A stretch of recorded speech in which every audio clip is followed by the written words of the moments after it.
Muruliganj. 17 Eco Contour.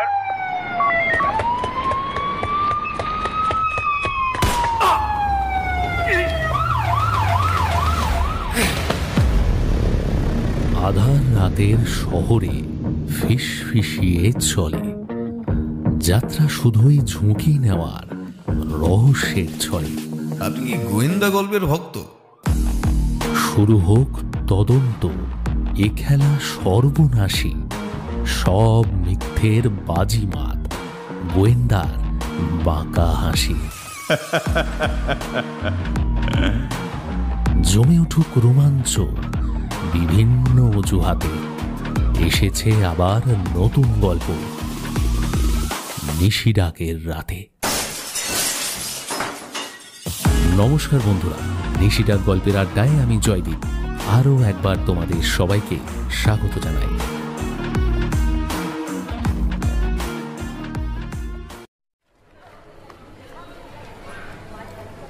এই, তুই ময়ূর না?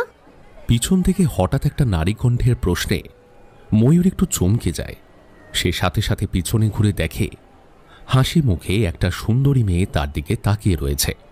কিন্তু ময়ূর হাজার চেষ্টা করেও মেয়েটাকে কিছুতেই চিনতে পারল না। আমাকে চিনতে পারলি না তো? সরি, আপনাকে চেনা চেনা লাগছে বটে, কিন্তু আপনার নামটা ঠিক। তুই আমাকে হঠাৎ করে আপনি আপনি করছিস কেন? আরে ময়ূর, তুই আগে যেমন ছিলিস এখনো ঠিক তেমনই আছিস, এক ফোঁটাও পাল্টাসনি। ময়ূর এবার ভ্রু কুঁচকে তাকায় সামনের মেয়েটার দিকে। মেয়েটা তাকে ইনসাল্ট করলো না তাকে কমপ্লিমেন্ট দিল সেটা ওর মাথায় ঢুকলো না। আচ্ছা, আমি তোকে মনে করিয়ে দিচ্ছি, সেই বুধবারে শিবাজি স্যারের অঙ্ক ক্লাস। আমি সব সময় স্যারের ডান দিকে বসতাম, আর তুই বসতিস স্যারের ঠিক বাঁ দিকে। স্যার তো পড়াতে পড়াতে তোর দিকে খালি মেঁকে যেতেন, আর সেই সুযোগে আমরা ক্লাসে কত দুষ্টুমি করতাম, বল মনে পড়ছে তো এবার? মেয়েটির কথা শুনে ময়ূরের মন একেবারে চলে যায় সেই ছোট্টবেলার দিনগুলোতে। পুরনো মুছে যাওয়া স্মৃতিগুলো আবার ওর চোখের সামনে ভেসে উঠতে শুরু করে। জন্মাবার পর ওর নামকরণের দায়িত্ব পড়েছিল ঠাম্মার উপর। সাধারণত বাঙালি বাড়ির বড় ছেলের নাম যদি কার্তিক হয়, তাহলে ছোট ছেলের নাম বাই ডিফল্ট রাখা হয় গণেশ। কিন্তু ওর ঠাম্মা সেই চিরাচরিত পথে হাঁটলেনই না। তিনি নিজের ছোট নাতির নাম রাখলেন ময়ূর, অর্থাৎ কার্তিকের বাহন। এর পিছনে ঠাম্মার লজিক ছিল অতি সিম্পল। এই নামের কল্যাণেই ছোট ভাই ভবিষ্যতে সব সময় বড় ভাইয়ের আজ্ঞাবহ হবে। ময়ূর ছোটবেলায় খালি ভাবত, ভাগ্যিস ওর দাদার নাম গণেশ রাখা হয়নি, তাহলে ঠাম্মার লজিক অনুযায়ী ওর নাম হতো ইঁদুর। যাই হোক, ঠাম্মা ওর নাম রাখার কিছুদিনের মধ্যেই চোখ বুঝলেন। কিন্তু ময়ূর সারা জীবনের জন্যে লোকের কাছে হাসি ঠাট্টার পাত্র হয়ে গেল। বয়েজ স্কুলে যদি কোনো পাখির নামওয়ালা ছেলে ভর্তি হয়, তাকে যে কি কি সহ্য করতে হয় সেটা বোধহয় ময়ূরের থেকে ভালো আর কেউ জানে না। ময়ূর তো একবার রীতিমতো বাড়িতে বিদ্রোহ করেছিল, তার নাম পাল্টানো না হলে সে আর কোনোদিন স্কুলে যাবে না। কিন্তু প্রত্যেক বাড়ির বাবা মার মতনই তার বাবা মাও ওর এই বিদ্রোহকে বিশেষ পাত্তা দেননি। তাই কোনো উপায় না দেখে শেষ পর্যন্ত সে ধীরে ধীরে নিজের ভাগ্যকে মেনে নিতে শুরু করেছিল। কিন্তু আসল ঝামেলাটা শুরু হলো শিবাজি স্যারের অঙ্ক ক্লাসে। একটা মেয়ে হঠাৎ করে এসে ভর্তি হলো বছরের মাঝখানে। মেয়েটির নাম ছিল পেখম। ব্যাস, ওই ব্যাচের বাকি বদমাস ছেলেদের আর পায় কে। আবার নতুন উদ্যমে ময়ূরের পিছনে লাগতে শুরু করেছিল ওরা। কি করে যে ওই 2 বছর আর শিবাজি স্যারের ক্লাসটা কাটিয়েছে সেটা একমাত্র নিজেই জানে। আর আজ দেখো, সেই মেয়েটাই আবার কিরকম নির্লজ্জের মতন ওর সামনে দাঁত বার করে হাসছে। পুরনো কথাগুলো মনে পড়তেই আবার ময়ূরের মাথা মুহূর্তের মধ্যে গরম হয়ে গেল। আরে আমাকে এখনো চিনতে পারলি না? আমি পেখম রায়, মনে পড়ছে কিছু? ও, তোকে কোনোদিন ভুলতে পারি নাকি? হ্যাঁ, প্রায় 12-13 বছর পর আমাদের এইভাবে দেখা হচ্ছে, ভাবা যায়? তা তুই এখানে কি করছিস? ময়ূর একবার তাকায় পিছনের দিকে। উজ্জ্বল রাহা এখনো হাসি হাসি মুখে সবার সাথে কথা বলছেন। আজ তিনি পুলিশের চাকরি থেকে অবসর গ্রহণ করলেন। ময়ূর যখন পুলিশের চাকরিতে প্রথম জয়েন করেছিল, তখন এই উজ্জ্বল রাহার আন্ডারে কিছুদিন কাজ করেছে। স্বল্পভাষী শান্ত ভদ্রলোক, বেশ যত্ন নিয়ে পুলিশের সব কাজ শিখিয়েছিলেন ময়ূরকে। তারপর 2 মাসের মাথায় ময়ূরের ট্রান্সফার হয়ে যায় লালবাজারের ডিটেকটিভ ডিপার্টমেন্টে হোমিসাইড ডিভিশনে। কিন্তু ময়ূর উজ্জ্বলবাবুকে আজও ভুলতে পারেনি। ওনার চাকরি জীবনের শেষ দিনে ও তাই এসেছে নিজের আন্তরিক শ্রদ্ধা জানাতে। আমি উজ্জ্বল স্যারের আন্ডারে নিজের ক্যারিয়ারটা শুরু করেছিলাম। আজকে স্যার রিটায়ার করছেন, তাই ভাবলাম একবার দেখা করে যাই। তুইও? তুইও মানে? তুই পুলিশে জয়েন করেছিস নাকি? কবে? তুই জানিস না, আমি তো এখন ট্যাংরা থানায় পোস্টেড। অবশ্য তুই জানবি বা কী করে, তুই তো আমাদের কোনো গ্রুপেও নেই। ময়ূর ইচ্ছে করেই নিজের স্কুল বা কোচিংয়ের কোনো গ্রুপে জয়েন করেনি, সেটা অবশ্য এখনও পেখমকে জানালো না। হ্যাঁ রে, তুই হোমিসাইডে দিলীপ কুমার প্রধানের আন্ডারে কাজ করিস না, যাকে লোকে লালবাজারের... হ্যাঁ মানে ওই আর কি। তবে স্যার কিন্তু ওই উপাধিটা একদম পছন্দ করেন না। জানিস, তোকে আমার খুব হিংসে হয়। ওই রকম একটা জিনিয়াস লোকের আন্ডারে কত কিছুই না তুই শিখেছিস বলতো। মুহূর্তের জন্য ময়ূর নিজের উপর একটু গর্ব অনুভব করে। সত্যি সে বড্ড ভাগ্যবান। নিজের কেরিয়ারের শুরুতে সে প্রথমে উজ্জ্বলবাবু, পরে দিলীপ স্যারের মতো মেন্টর পেয়েছে। কিন্তু পেখমের পরের কথাটা শুনে ময়ূর একেবারে মাটিতে যেন আছাড় খেয়ে পড়ে। আমাকে একটু দিলীপ স্যারের সাথে আলাপ করিয়ে দিবি? আলাপ? কিন্তু কেন? ময়ূর একটু উত্তেজিতভাবে বলে ওঠে, তারপর চারিদিক খেয়াল করে গলা নামিয়ে বলে, আমি বলছি কেন, কি ব্যাপার? আরে একটা অদ্ভুত কেস আছে, সেটা নিয়েই একটু দিলীপ স্যারের সাথে আলোচনা করতে চাই। প্লিজ একটু ব্যবস্থা করে দে না। ময়ূর চুপ করে পেখমের দিকে তাকিয়ে থাকে। এই রকম অনুরোধ তার কাছে প্রথম নয়। কলকাতার বহু থানা থেকে পুলিশ অফিসারেরা নিয়মিত আসেন দিলীপ স্যারের সাহায্য চাইতে। দিলীপ স্যার কোনোদিনই কাউকে ফিরিয়ে দেন না, নিজের সাধ্যমতো সাহায্য করেন।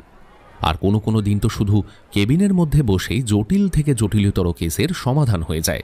আর এইসব ঘটনার সাক্ষী থাকে ময়ূর। কি রে, এত কি ভাবছিস? স্যারের সাথে আলাপ করিয়ে দিবি তো? না মানে দেখ, স্যার তো আজকাল প্রচণ্ড বিজি থাকে না, আসলে ওনাকে তো অনেক কিছু দেখতে হয়, তার মধ্যে আবার দেখা টেকা করার। আরে হ্যাঁ রে, জানি জানি, পুলিশ মহলে কানাঘুষো শোনা যায় যে লালবাজারের ডিটেকটিভ ডিপার্টমেন্টটা তো আনঅফিসিয়ালি দিলীপ স্যারই চালান।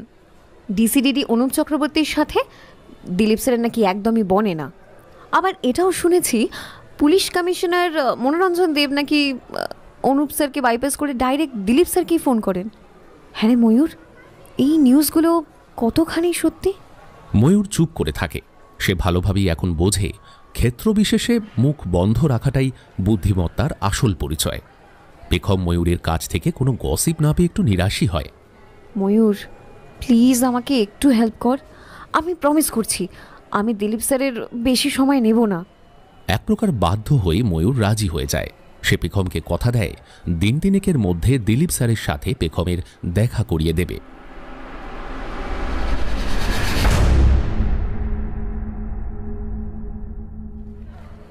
পেখমের কথা ময়ূর কাজের চাপে একেবারে বেমালুম ভুলে গিয়েছিল, কিন্তু ঘটনাচক্রে সেই প্রসঙ্গ আবার ফিরে এলো। সেই দিন ময়ূর আর গিরিধারী দুজনে এক মনে একটা সিসিটিভি ফুটেজ দেখছিল। হঠাৎ হেড কনস্টেবল রাখালদা এসে জানালেন, ময়ূর স্যার, আপনাকে একটা মেয়ে খুঁজছে। ময়ূর যত না বেশি অবাক হয়, তার থেকে বেশি অবাক হয় গিরিধারী। কি বলছো রাখালদা? ময়ূরকে একটা মেয়ে খুঁজছে? এ মেয়েটা ভুল করে চলে আসেনি তো কোনোভাবে এখানে, নাকি ওকে কেউ জোর করে নিয়ে এসছে? ময়ূর একটু কটমটো চোখ করে গিরিধারীর দিকে তাকায়। গিরিধারী পাত্তা দেয় না। না না, মেয়েটাকে কেউ আনেনি, মেয়েটা নিজেই এসছে। তাহলে দেখো, হয়তো মেয়েটা সাইবার ডিভিশনের ময়ূরকে খুঁজছে। তুমি ময়ূর শুনতে ময়ূর শুনেছ? না স্যার, মেয়েটা ময়ূর কুমার জানা পুরো নামটা বলেছে। নিজে তো বলল কি একটা নাম, পেখম রায়, ট্যাংরা থানা থেকে এসছে নাকি। মুহূর্তের মধ্যে ময়ূরের সব কিছু মনে পড়ে যায়। আমি দেখছি রাখালদা বলে ময়ূর যেই উঠতেই যাবে, গিরিধারী নিজের পা দিয়ে ময়ূরকে আটকে দেয়। আরে কি হলো, কি আটকাচ্ছিস কেন? হ্যাঁ রে, কেসটা কি? কেস? কি কেস? এ বেশি ন্যাকা সাজবি না তো। ওই মেয়েটা তোকে খুঁজছে কেন? কি করে এসছিস? এই কি করে এসেছিস মানে? আমি না আবার কিচ্ছু করে আসিনি। হ্যাঁ, আর পেখম আমার কোচিনের ফ্রেন্ড একজন, একটা কেসে স্যারের সঙ্গে একটু দেখা করতে চায়, সেই জন্যই হয়তো এসেছে। বন্ধু? হ্যাঁ, মেয়ে বন্ধু, যাকে বলে গার্লফ্রেন্ড। উফ, বড্ড বাজে বকিস তুই, জানিস তো। শোনো ব্রাদার, আমার চোখ কান সবসময় চারিদিকে খোলা। গিরিধারী সিং কিছু মিস করবে না। এই তোর চোখ আর এই কান না একেবারে চিরকালের মতো আমি বন্ধ করে দেবো, মাথায় রাখিস। ময়ূর গটগট করে বেরিয়ে যায়। পেখমকে সে খুঁজে পায় একদম গ্রাউন্ড ফ্লোরে সিঁড়ির কাছে। গায়ে পুলিশের ইউনিফর্ম দেখেই ময়ূর বুঝতে পারে মেয়েটা সোজা থানা থেকে এসেছে। পেখম সাইবার ক্রাইম ডিভিশনের অনুপমের সঙ্গে কথা বলছিল।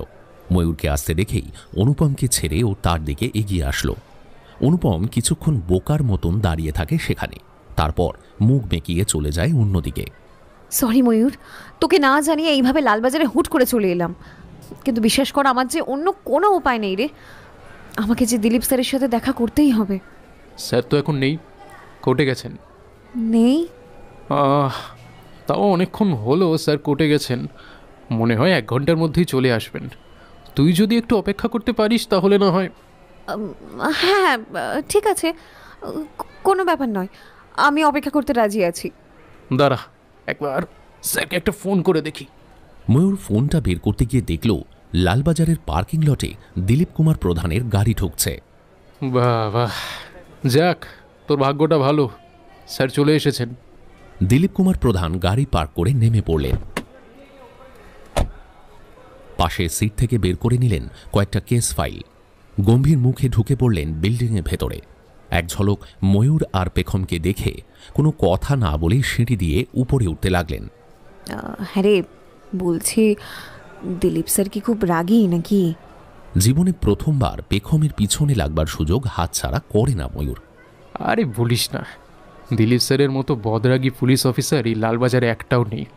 খুব চট করে স্যার রেগে যান, আর রাগলে তো মুখের ভাষা বাবারে বাবা, কি আর বলবো তোকে, মানুষকে প্রায় কাঁদিয়ে ছেড়ে দেন রে। একটু বুঝে শুনে কথা বলিস। পেখমের মুখটা ভয়ে খানিকটা শুকিয়ে যায়। ও সে ভীত চাউনি দেখে ময়ূর মনে মনে একটু খুশি হয়।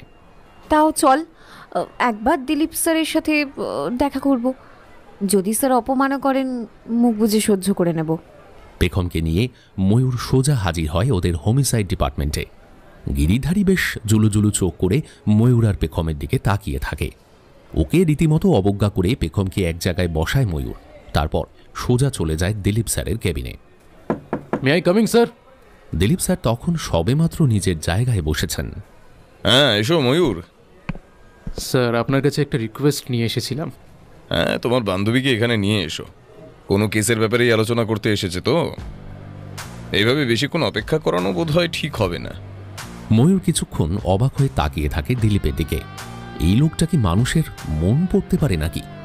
না হলে সবকিছু এত আগে জেনে যায় কিভাবে স্যার?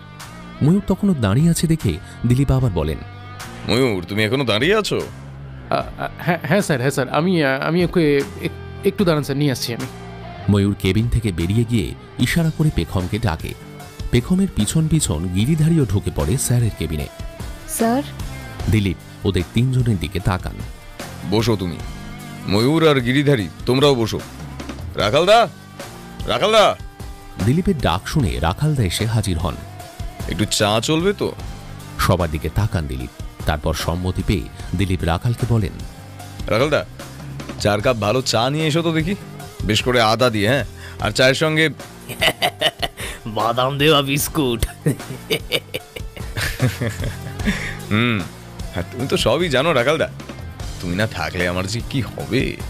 রাখালদা হেসে চলে যান। দিলীপ এবার পেখমের দিকে তাকান। স্যার, আমার নাম পেখম রায়, আমি ট্যাংরা থানার একজন সাব ইন্সপেক্টর। ট্যাংরা থানা মানে দিবাকর মণ্ডল ওখানকার অফিসার ইনচার্জ, তাই না? হ্যাঁ স্যার, আপনি ঠিকই বলেছেন। দিবাকর স্যার আছেন আর পার্থ সেন আছেন অ্যাডিশনাল অফিসার ইনচার্জ হয়ে। আচ্ছা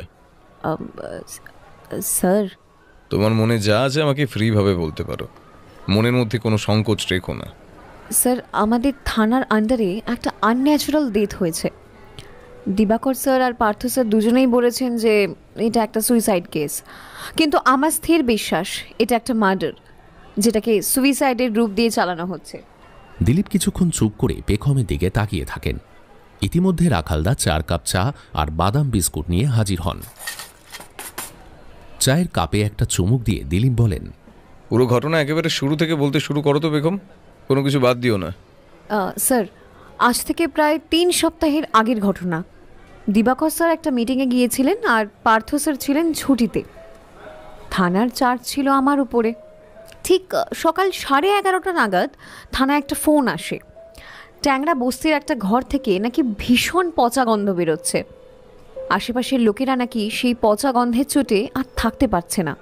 ফোনটা পেয়েই আমি দিবাকর স্যারকে ইনফর্ম করি, করে 2 জন কনস্টেবলকে নিয়ে সেখানে চলে যাই। ওখানে যেতে প্রায় 40 মিনিট মতন সময় লাগে আমাদের। তা ওখানে পৌঁছে দেখি লোকগুলো কোনো ভুল কথা বলেনি। ওই সাংঘাতিক পচা গন্ধের রীতিমতো আমাদের সবার গা গুলিয়ে উঠেছিল। আমি ওই গন্ধ চিনি স্যার। মানুষের মৃতদেহ পচলে ওই রকম গন্ধ বেরোয়। দেখলাম যে ঘর থেকে ওই গন্ধটা বেরোচ্ছে সেই ঘরের দরজা একেবারে ভিতর থেকে বন্ধ। আর কাল বিলম্ব না করে আমি ওই দরজা ভেঙে ফেলার নির্দেশ দিই। দরজা ভাঙবার পরে ঘরে ঢুকে দেখি বিছানার উপরে একটা লোক মরে পড়ে আছে। লোকটার বাঁ হাতে শিরা কাটা। মৃতদেহটা কার সেটা জানতে পেরেছিলে? স্যার, ওই বস্তির ঘরটায় জ্যাকি ডি সিলভা বলে একজন লোক থাকতো। মৃতদেহটা ওই লোকটারই ছিল। আমি মৃতদেহ তখনই পোস্টমর্টমের জন্য সোজা পাঠিয়ে দিই। তো পোস্টমর্টমে জানা যায় 3 দিন আগে লোকটার মৃত্যু হয়েছে। মৃত্যুর কারণ হিসেবে লেখা ছিল এক্সাঙ্গুইনেশন অর হ্যামারেজ শক, অর্থাৎ অত্যধিক রক্তক্ষরণে মৃত্যু। পোস্টমর্টম রিপোর্টে আর কিছু বলেনি? ডাক্তার শুধু লিখেছেন যেহেতু মৃতদেহ অলরেডি ডিকম্পোজিশন স্টেজে চলে গেছে, কোনো কিছু ডেফিনেট করে আর বলা সম্ভব নয়। তবে মৃত্যুটা আত্মহত্যা হলেও হতে পারে। আচ্ছা, তারপর কি করলে তোমরা? ওই জ্যাকি ডি সিলভার ব্যাপারে কোনো খোঁজ খবর করোনি? হ্যাঁ স্যার, নিয়েছিলাম তো। জ্যাকি ডি সিলভার পোশাকি নাম ছিল জ্যাকি মাস্টার। ও বাংলা ফিল্ম ইন্ডাস্ট্রিতে স্টান্টম্যান কাম অ্যাকশন ডিরেক্টর হিসেবে কাজ করতো। তারপর একদিন নাকি সিনেমার ডাইরেক্টরের সাথে ওর পেমেন্ট নিয়ে খুব ঝামেলা হয়। ও নাকি রাগের মাথায় ঘুষি মেরে ডাইরেক্টরের নাক ফাটিয়ে দিয়েছিল। এই ঘটনার পর ওকে বাংলা ফিল্ম ইন্ডাস্ট্রি থেকে ব্ল্যাকলিস্ট করে দেওয়া হয়। ও আর ফিল্ম ইন্ডাস্ট্রিতে কিন্তু কোনো কাজ পেত না। তোর চলতো কিভাবে? স্যার, জ্যাকি মাঝে মাঝে কুরিয়ার ডেলিভারি বয় হিসেবে কাজ করত। আবার কখনো কখনো নাইট ক্লাবের বাউন্সার হিসেবেও কাজ করেছে। 1 বা 2 বার প্রাইভেট ফিনান্স কোম্পানিতে রিকভারি এজেন্ট হিসেবেও নাকি কাজ করেছিল। আমরা খোঁজ খবর করে জেনেছি লোকটা যেমন বদমেজাজি ছিল তেমনই ও কথায় কথায় মুখ খারাপ করতো। আর প্রচণ্ড মদও নাকি খেত। এইসবের জন্যেই হয়তো কোনো কাজও শেষ পর্যন্ত টিকিয়ে রাখতে পারেনি। এমনকি আশেপাশের বস্তির লোকেরা ওকে রীতিমতো এড়িয়ে চলতো। বুঝলাম স্যার, এরপর কয়েকদিন আমরা নানা রকমভাবে অনুসন্ধান চালাতে লাগলাম। ওর ঘরের আশেপাশে লোকেদেরও অনেক কিছু জিজ্ঞাসা করলাম, কিন্তু জানেনই তো স্যার, কেউই পুলিশের কাছে মুখ খুলতেই চায় না। আর বস্তির লোকেদের পেট থেকে কথা বার করা যে কি ডিফিকাল্ট আপনাকে আর কি বলবো। আমি তবুও কিন্তু হাল ছাড়িনি। বারবার জিজ্ঞেস করেছিলাম যে 2-3 দিন আগে কারোর চোখে কোনো সন্দেহজনক কিছু পড়েছে কিনা, বা সেই রকম কেউ কিছু শুনেছে কিনা। কিন্তু সবারই মুখে কুলুপ। সবাই যেন প্রতিজ্ঞা করে রেখেছে যে পুলিশকে কোনো রকম সাহায্য করব না। ওর পরিবারের কাউকে পাওনি? না স্যার, যতদূর আমাদের কাছে খবর আছে জ্যাকির এই পৃথিবীতে কেউ নেই। অন্তত ওর আশপাশের লোক তো কিছু বলতে পারেনি। দিবাকর বাবু আর পার্থবাবু কি বলছেন? ওনাদের 2 জনের একই ধারণা, জ্যাকি অভাবের তাড়নায় আত্মহত্যা করেছে। এই কেসের পেছনে আমাদের এত সময় নষ্ট করবার কোনো মানে নেই। দিলীপ কিছুক্ষণ চুপ করে থেকে কিছু একটা ভাবেন। তারপর নিজের থেকেই আবার জিজ্ঞাসা করেন, এই মৃত্যুটাকে তোমার মার্ডার বলে মনে কেন হচ্ছে বলো তো বেগম? স্যার, হ্যাঁ বেগম? একটা মদের বোতলের জন্য স্যার। একটা মদের বোতলের জন্য তুমি এই মৃত্যুটাকে মার্ডার হিসেবে মনে করছো? হ্যাঁ স্যার। আচ্ছা, আমাকে একটু বুঝিয়ে বলবে ব্যাপারটা? স্যার, মৃতদেহের ঠিক পাশে একটা ছোট সেন্টার টেবিলের ওপর একটা মদের বোতল পড়েছিল। জ্যাকি মৃত্যুর আগে হয়তো মদ খেয়েছিল। আর আমি খোঁজ নিয়ে জেনেছি ওই মদের বোতলটার দাম 35,000 টাকা। জ্যাকির মতন একটা লোক 35,000 টাকা দিয়ে মদ কিনে খাবে স্যার, তাও সুইসাইড করবার আগে? ময়ূর এবার একটু দমে যায়। এতক্ষণও মন দিয়ে পেখমের প্রত্যেকটা কথা শুনছিল। এখনও ওর মনে হলো পেখম একটু বেশি বাড়াবাড়ি করছে। একটা মদের বোতল নিয়ে কি কখনো বোঝা যায় যে সুইসাইড নাকি মার্ডার? হয়তো জ্যাকি মাস্টার ভালো মদ খেয়ে মরতে চেয়েছিল। মানুষের কত রকমই উদ্ভট শেষিচ্ছাই না থাকে, সেটা কি সবাই জানতে পারে? আর এই তুচ্ছ ব্যাপারের জন্য দিলীপ স্যারকে বিরক্ত করল পেখম। একবার আর চোখে দিলীপ স্যারের দিকে তাকায় ময়ূর। উনি নিজের দুই চোখ সরু করে পেখমের দিকে এক দৃষ্টিতে তাকিয়ে রয়েছেন। দিলীপের এমন দৃষ্টি ময়ূর বেশ চেনে। কিছু গণ্ডগোল উনি নিশ্চয়ই টের পেয়েছেন। ময়ূরকে রীতিমতো অবাক করে দিয়ে দিলীপ জিজ্ঞেস করেন, কেস ফাইলটা এনেছো সঙ্গে? হ্যাঁ স্যার, এই যে। পেখম নিজের ব্যাগ থেকে কেস ফাইল বার করে দিলীপের হাতে দেয়। দিলীপ ফাইলের পাতা উল্টে পাল্টে দেখতে থাকেন। জ্যাকির বস্তির ঘরটা তোমাদের থানা থেকে 40 মিনিটের ডিস্টেন্সে, তাই না? হ্যাঁ স্যার। ঠিক 1 ঘন্টা পর তুমি, আমি আর ময়ূর ট্যাংরা থানার সামনে মিট করব, সিভিল ড্রেসে। তুমি আমাদের ওই বস্তির ঘরে নিয়ে যাবে। আমার কয়েকটা জিনিস দেখাবার আছে। স্যার, আপনি সত্যি যাবেন? হ্যাঁ, যাব। স্যার, আমিও কি সিভিল ড্রেসে যাব? হ্যাঁ, যদিও এতে কোনো লাভ হবে না, কেউ না কেউ আমাদের ঠিকই নোটিস করবে। তবুও আমাদের কিছু সাবধানতা অবলম্বন করা উচিত। আমি দিবাকর মণ্ডলের সঙ্গে কথা বলে নিচ্ছি। আচ্ছা স্যার, তাহলে এক কাজ করি, আমিও এইখানেই চলে আসি, আপনাদের সাথেই ডাইরেক্ট যাব ওখানে। আর থানা থেকে মনোজকেও তুলে নেব, তাহলে আপনার একটু সুবিধে হবে। এই মনোজটা কে? স্যার, আমাদের থানার একজন কনস্টেবল, বেশ চালাক চতুর। যেদিন জ্যাকির দেহ আবিষ্কার হয় সেই দিন ও ছিল আমার সাথে।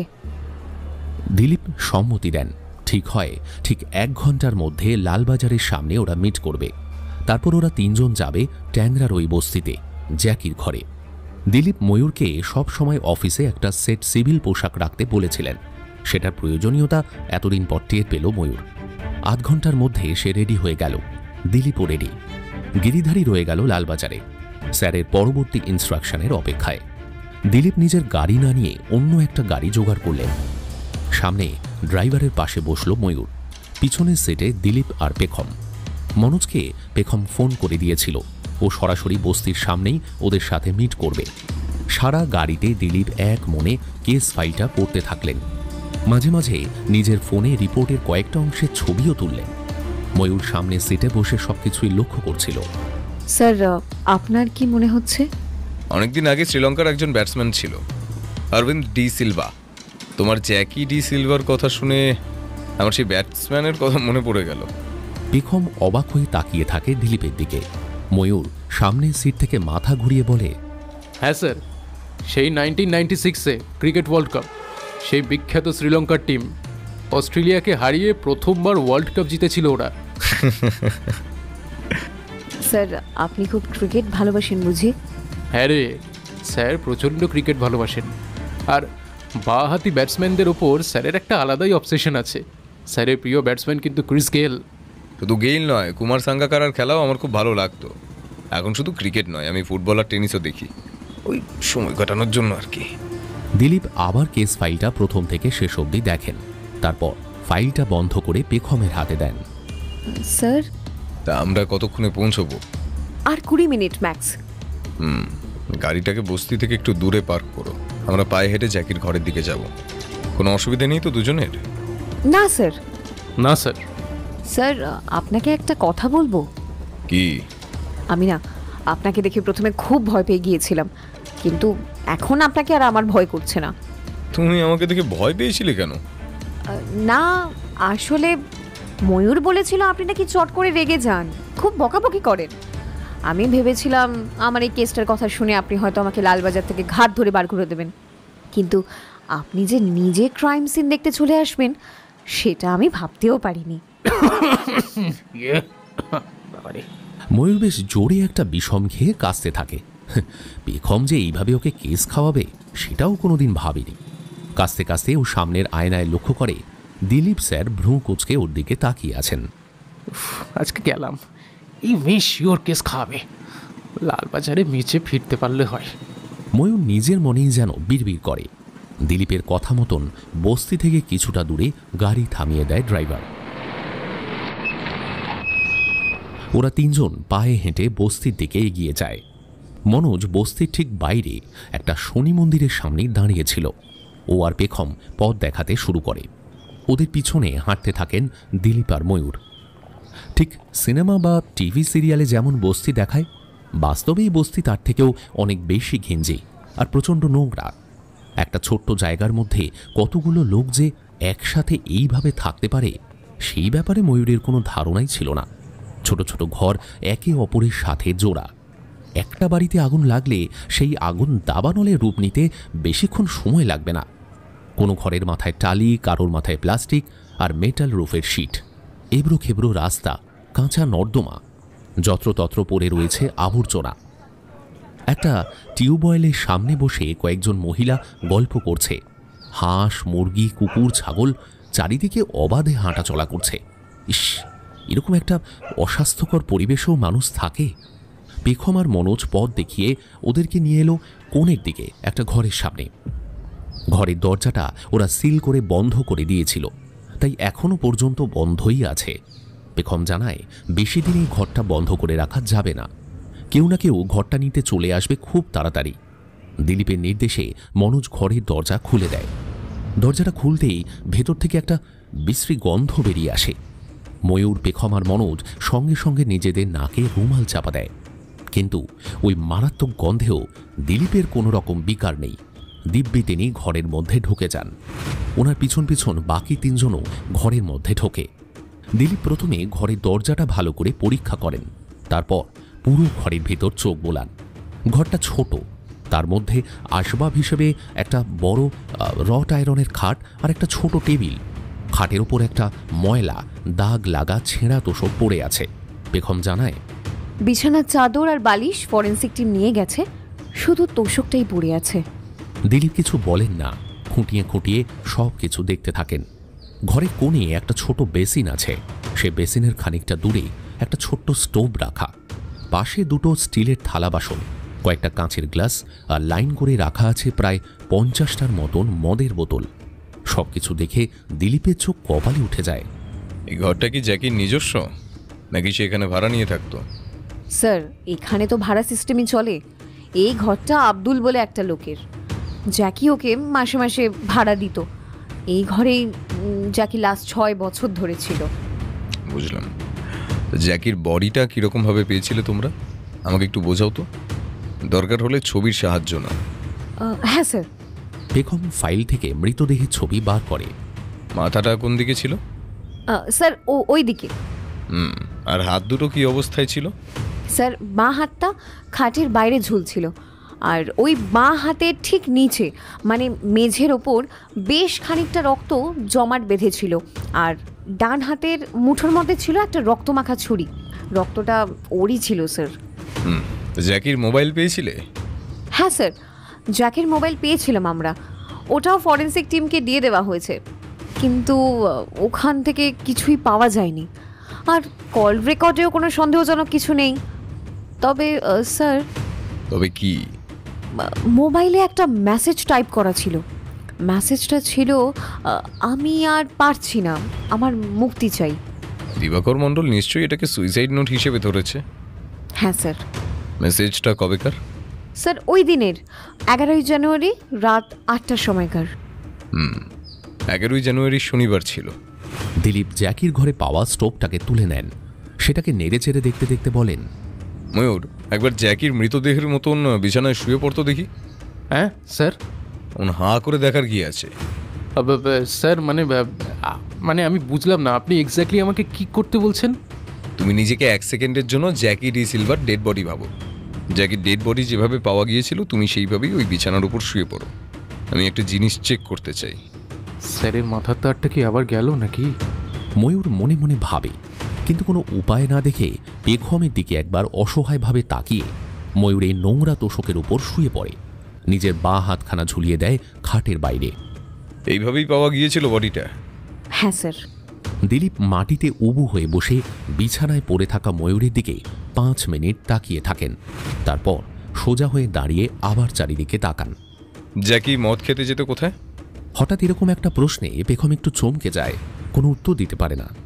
জ্যাকির মতন পার মাতালে নিশ্চয়ই কোনো বাধা ঠেক বা বার ছিল যেখানে ও রেগুলার যেত। কোথায় সেটা তুমি জানো বেগম? পেখম মাথা নেড়ে না বলে। মনোজ বলে, স্যার, এখান থেকে 15 মিনিটের দূরত্বে একটা বাজার আছে। সেই বাজারের পেছনে একটা দেশি মদের ঠেক আছে, নাম অপসরা। এখানকার লোকেরা ওখানেই মাল খেতে যায়। দিলীপ মনোজের দিকে তাকান। তুমি চেনো জায়গাটা? আমাদের দুজনকে দেখিয়ে দিতে পারবে? হ্যাঁ স্যার। ঠিক আছে, আমাকে আর ময়ূরকে ওখানে নিয়ে যেও। বেগম, তোমার যাওয়ার দরকার নেই। আর দিলীপ একটু অবাক হয়ে ময়ূরের দিকে তাকান। ময়ূর এখনো বিছানার উপর শুয়ে আছে। তুমি এখনো বিছানার উপর শুয়ে আছো কেন? এখানেই পড়ে পড়ে ঘুমোবে নাকি? মানে আপনি তো আমাকে উঠতে বলেননি, তাই। কত যেন বাধ্য ছেলে, উঠে পড়ো, অনেক কাজ বাকি আছে আমাদের। পেখম ফিক করে হেসে ফেলে। ময়ূরের মাথাটা আবার গরম হয়ে যায়। জ্যাকির বডির কি হলো পেখম? স্যার, জ্যাকির বডিকে কবর দেওয়া হয়েছে সমস্ত খ্রিস্টান নিয়ম রীতি মেনে। যাক, দরকার পড়লে বডিটা মাটি থেকে তোলা যাবে। তবে এতদিন পর কিছু পাওয়া যাবে কিনা এই বিষয়ে আমার যথেষ্ট সন্দেহ রয়েছে। ও হ্যাঁ পেখম, আমি আর ময়ূর এখন ওই মদের ঠেকে যাচ্ছি। কিছু কেসের আপডেট এলে ময়ূর তোমার সঙ্গে শেয়ার করবে। আর তুমি একটু দাঁড়াও। এই বলে দিলীপ একটা ফোন করেন। সেই গাড়ির ড্রাইভারটা প্রায় 10 মিনিটের মধ্যে ছুটতে ছুটতে এসে হাজির হয়। ম্যাডামকে সোজা থানা বা বাড়ি, যেখানে ম্যাডাম যেতে চান সেখানে পৌঁছে দেবে, তারপর চলে আসবে এখানে। ঠিক আছে তো? ড্রাইভার মাথা নেড়ে হ্যাঁ বলল। স্যার, এই সবের কি দরকার ছিল? আমি একাই চলে যেতাম না হয়, কিংবা আপনাদের সাথেই। আমার কথা তুমি শোনো বেগম, দিনকাল আর পরিস্থিতি এতটাও ভালো নয় যে সব জায়গায় তোমাকে নিয়ে যাওয়া যাবে। তুমি ওনার সঙ্গে চলে যাও, আমি আর ময়ূরটা এই দিকটা দেখছি। চিন্তা নেই, তুমি এই কেসের রেগুলার আপডেট পাবে। আর কোনো কথা না বলে দিলীপ মনোজকে রাস্তা দেখাতে বলেন। পেখম একটু মনক্ষুণ্ণ হয় বটে, কিন্তু স্যারের মুখের উপর তো কিছু বলতে পারে না। ময়ূরকে গাড়িতে তুলে নিয়ে দিলীপকে অনুসরণ করে।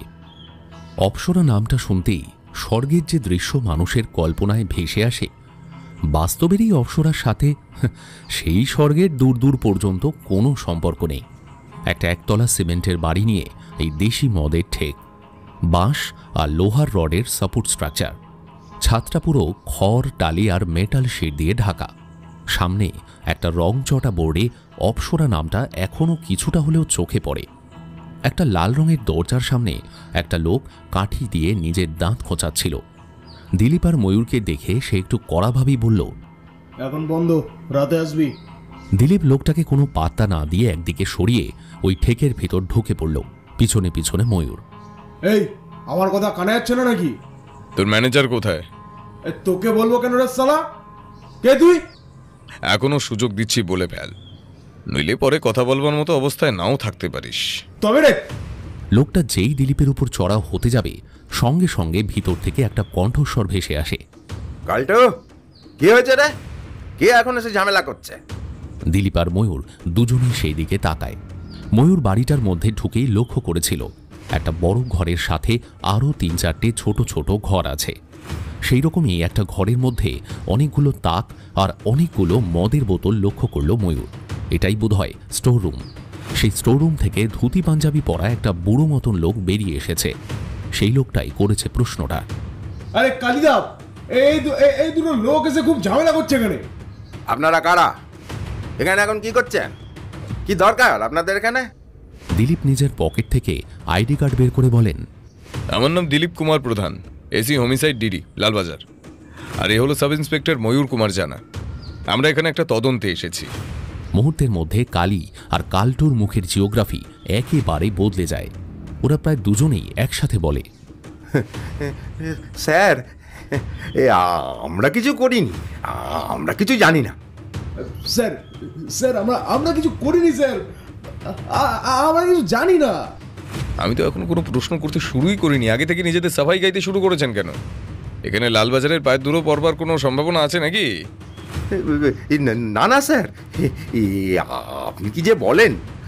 ওরে কালটু, এই স্যারেদের জন্য একটু ঠান্ডা নিয়ে আয়। এই স্যারেরা এত দূর থেকে এসেছেন, এই একটু এই কিচ্ছু লাগবে না, শুধু আমার কয়েকটা প্রশ্নের উত্তর দিন। স্যার, আমি কিছু করিনি স্যার। আমার সব ব্যবসা লিগাল। আমি অপরাধ থেকে প্রায় 1 হাত দূরে থাকি। আবার গান গাইতে শুরু করেছেন।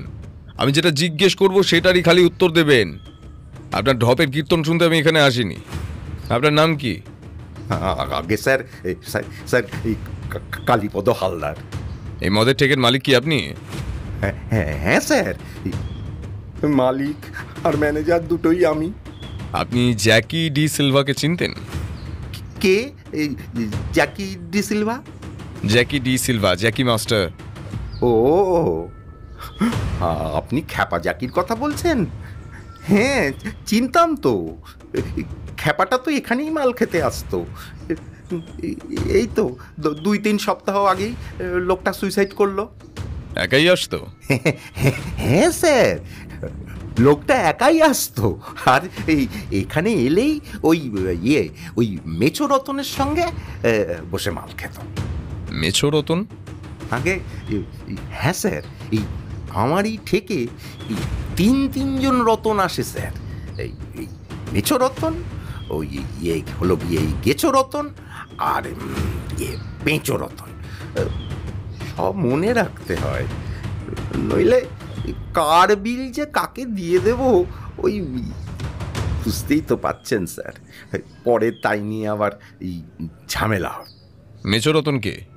স্যার, মেছো রতন এই বাজারে মাছ বিক্রি করে তো, তাই ওর নাম মেছো রতন। আর গেছোর কি গাছের ব্যবসা? হ্যাঁ স্যার, আপনি একদম ঠিক ধরেছেন। ওর একটা ছোটোখাটো নার্সারি আছে, ওই বাজারে ফুল ফলের গাছ বিক্রি করে। আর পেঁচো? স্যার, ও তো ফ্যাক্টরির লেবার, ও কোনো কিছু বেচে না। আসলে ওর ওই মুখটা পেঁচার মতো তো, তাই ওর নাম পেঁচো রতন। এই মেছো রতন কি এখনো এখানে আসে? হ্যাঁ স্যার, রোজ আসে। এই লোকগুলো ভাত খেতে ভুলে যেতে পারে, কিন্তু এই মদ খেতে জীবনেও ভুলবে না। কখন আসে এখানে? ওই ধরে নিন ওই রাত 8টা থেকে ওই 8:30টার মধ্যে। শুনুন কালীবাবু, আজ সন্ধ্যে 7:30 থেকে আমি আর এই ছেলেটা আপনাদেরই মদের থেকে থাকবো। মেছো রতন এলে আমাদের একটু দেখিয়ে দেবেন।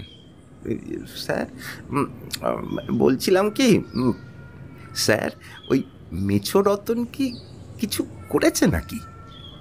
এই আপনি কি ওকে গ্রেপ্তার করবেন এখান থেকে?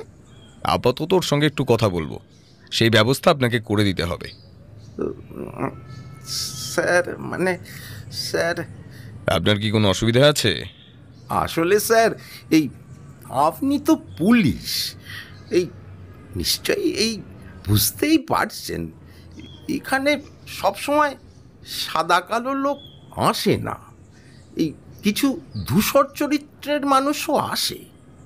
তারা যদি দেখে এই এখানে এই পুলিশ এসে বসে আছে, তাহলে মানে মানে আপনি চিন্তা করবেন না, কেউ টের পাবে না যে আমরা পুলিশ। না মানে এই মানে আমি আপনার কথা ভেবেই পুলিশের ঝঞ্ঝাট থেকে আপনাকে বাঁচাতে চেয়েছিলাম, কিন্তু আপনি তো ঝামেলাই চাইছেন। ঠিক আছে, আমি আমার টিম নিয়ে আসছি, ওরা সবাই মিলে থাকবে এখানে। না স্যার, আপনারা দুজনেই থাকুন, কোনো অসুবিধা হবে না। এই কালটু সব সামলে নেবে। গুড, তাহলে ওই কথাই রইল। সন্ধ্যে 7:30 আমরা দুজন এখানে আসবো।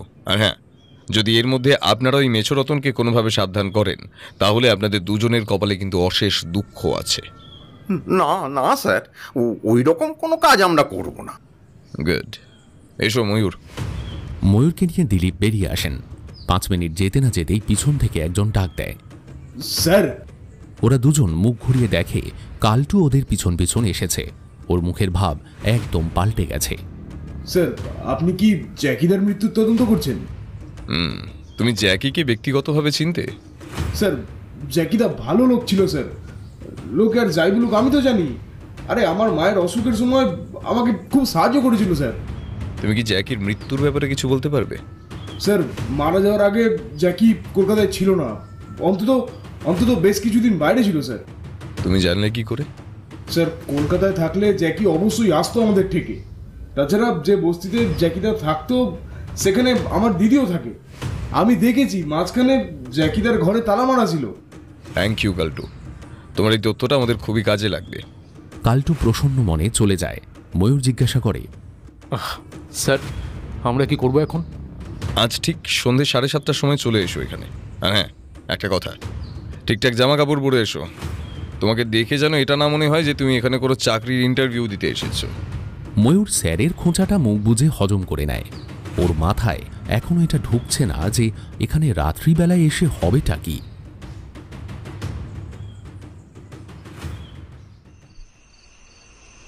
রাত হলেই এই অপ্সরারূপ একেবারে সম্পূর্ণরূপে বদলে যায়। দিনের বেলায় যে বাড়িকে একটা সাধারণ একতলা সিমেন্টের বাড়ি হিসেবে দেখেছিল ময়ূর, রাতের বেলায় সেই একই বাড়ি নানা রকম নিয়ন লাইটের আলোয় ঝলমল করছে। ইতিমধ্যে নানা লোকের আনাগোনাও শুরু হয়ে গেছে এখানে। ওই বড় ঘরটায় ফাঁকা টেবিল চেয়ারগুলোর উপর বসে পড়ে তারা শুরু করেছে অবাধে মদ্যপান। ময়ূর একটু হতবম্ব হয়ে দাঁড়িয়েছিল বাড়িটার সামনে। পাশ থেকে দিলীপ বলে উঠলেন, ভয় করেছে খোকা? উফ স্যার, কোথায় ছিলেন আপনি? আপনার জন্য কতক্ষণ থেকে অপেক্ষা করছি আমরা। এই তো চলে এসেছি, এবার চলো একটু ভেতরে যাওয়া যাক। ওনাদের দুজনকে আসতে দেখে কালটু একটু এগিয়ে আসে। কোণের দিক থেকে একটা ফাঁকা টেবিলে দুজনের বসার ব্যবস্থা করে কালটু। নেছো এসেছে? না স্যার, এখনো আসেনি। টেবিলে কিছু দিয়ে যাও, খালি টেবিলে বসে থাকলে লোকের সন্দেহ হতে পারে। কালটু টেবিলে একটা মদের বোতল, দুটো গ্লাস আর কিছু ঝাল চানাচুর দিয়ে যায়। সবকিছু দেখে দিলীপ বলেন, বাহ, বেশ খাসা ব্যবস্থা। ময়ূর তখনও ঘাড় ঘুরিয়ে চারিদিকটা অবাক হয়ে দেখছিল। এই বিশাল ঘরটার মধ্যেও নীল গোলাপি নিয়ন লাইটগুলো একবার করে জ্বলছে আবার নিভছে। দেওয়ালের উপর স্পিকারগুলো থেকে পুরনো দিনের হিন্দি গান ভেসে আসছে। কিছু লোক সমঝদার শ্রোতার মতন নিজেদের মাথা দুলিয়ে দুলিয়ে সেই গান উপভোগ করছে। ময়ূর নিজের মনেই ভাবল, সত্যি কত ধরনের বিদঘুটে লোক এসে একই জায়গায় জড়ো হয়েছে। এদের মধ্যে কেউ হয়তো কাউকে চেনেই না, সব পানশালার বন্ধু মাতাল। কালীপদ বাবুকে দেখল ক্যাশ কাউন্টারে বসে টাকা পয়সার হিসেব করছেন। ধীরে ধীরে ঘরের পরিবেশের কারণেই হয়তো ময়ূরেরও বেশ ঘোর লাগতে শুরু করল। কে খোকা, মাথা ঝিমঝিম করছে বুঝি? স্যারের টিপ্পনি শুনে ময়ূরের ঘোর এক নিমেষে কেটে যায়। রীতিমতো রেগে গিয়ে সে বলল, স্যার বলছি আমরা এখানে কি করছি? মাছ ধরতে এসেছি। হ্যাঁ দেখুন, আপনি যাই বলুন স্যার, আমাদের কিন্তু এখানে আসাটা একদম ঠিক হয়নি। যে প্রফেশন তুমি বেছে নিয়েছো, এই অপসরা তো কিছুই নয়। এর থেকে আরো অনেক খারাপ জায়গায় তোমাকে যেতে হতে পারে। ভেবে নাও এটা তোমার অন জব ট্রেনিং হচ্ছে। স্যার একটা কথা বলবো, যদি কিছু মাইন্ড না করেন। বলো, কি বলবে? আমার তো মনে হচ্ছে স্যার আমরা কিছু কাজের কাজ না করে বুনো মোষের পেছনে দৌড়াচ্ছি। তোমার এরকম কেন মনে হচ্ছে? স্যার পুরো কেসটার কোনো মেরিট নেই। একটা মাতাল স্টান্টম্যান অভাবের তাড়নায় নিজের হাত কেটে আত্মহত্যা করেছে। হয়তো মরবার আগে ওর ইচ্ছে হয়েছিল যে ও দামি মদ খেয়ে সুইসাইড করবে, তা সেই মতো কাজ করেছে সে। বেগম একটু বেশি ভাবছে স্যার, আর তার সাথে আপনিও। দিলীপ কোনো জবাব না দিয়ে ময়ূরের দিকে তাকিয়ে মিটি মিটি হাসতে থাকেন। স্যার তুমি নেশা করে নিজের হাতের শিরা ঠিকমতো কাটতে পারবে ময়ূর? ময়ূর জবাব দিতে গিয়েও একটু থমকে যায়। ভ্রু কুঁচকে তাকিয়ে থাকে দিলীপের দিকে। দেখো, আত্মহত্যা ব্যাপারটা একটা অত্যাধিক স্পর্শকাতর বিষয়, কিন্তু একটা মানুষ কিরকম পরিস্থিতির মুখোমুখি হলে এইরকম একটা সাংঘাতিক সিদ্ধান্ত নেয়, সেটা তুমি বা আমি বাইরে থেকে কিছুতেই বুঝে উঠতে পারবো না। একটা মানুষ যখন এরকম একটা চরম স্টেপ নেয়, তখন বুঝতে হবে তার মনের ভেতর বেশ অনেক দিন ধরেই এরকম একটা মারাত্মক ইমোশনাল টার্ময়েল চলছিল। রাগ, দুঃখ, হতাশা, অভিমান, ফ্রাস্ট্রেশনের মতো নানান নেগেটিভ ইমোশন তাকে চারিদিক থেকে ধীরে ধীরে গ্রাস করেছে। সেই নেগেটিভ ইমোশনের প্রভাবে নিজের স্বাভাবিক চিন্তা ভাবনা করার ক্ষমতা ধীরে ধীরে হারিয়ে ফেলেছিল সে। একটা মানুষের আত্মহত্যা দেখলে বেশ বোঝা যায় শেষ মুহূর্তে কিরকম ইমোশন তাকে ডমিনেট করেছে। যেমন দেখো, কেউ যদি নিজের গায়ে আগুন দেয় বা চলন্ত ট্রেনের সামনে ঝাঁপ দেয়, সেক্ষেত্রে ডমিনেটিং ইমোশন হয় চরম রাগ বা চরম হতাশাবোধ। সে হয়তো সেই মুহূর্তে ভেবেছিল আমার মৃত্যু যতটা কষ্টকর হবে ততটাই আমার মনের জ্বালা লাঘব হবে। আবার যে ব্যক্তি ঘুমের ওষুধ খেয়ে বা গলায় দড়ি দিয়ে আত্মহত্যা করে, ম্যাক্সিমাম ক্ষেত্রের পেছনে কাজ করে জমে থাকা অভিমান। সে কাউকে কিছু না বলে চুপচাপ এই দুনিয়া থেকে চলে যেতে চায়।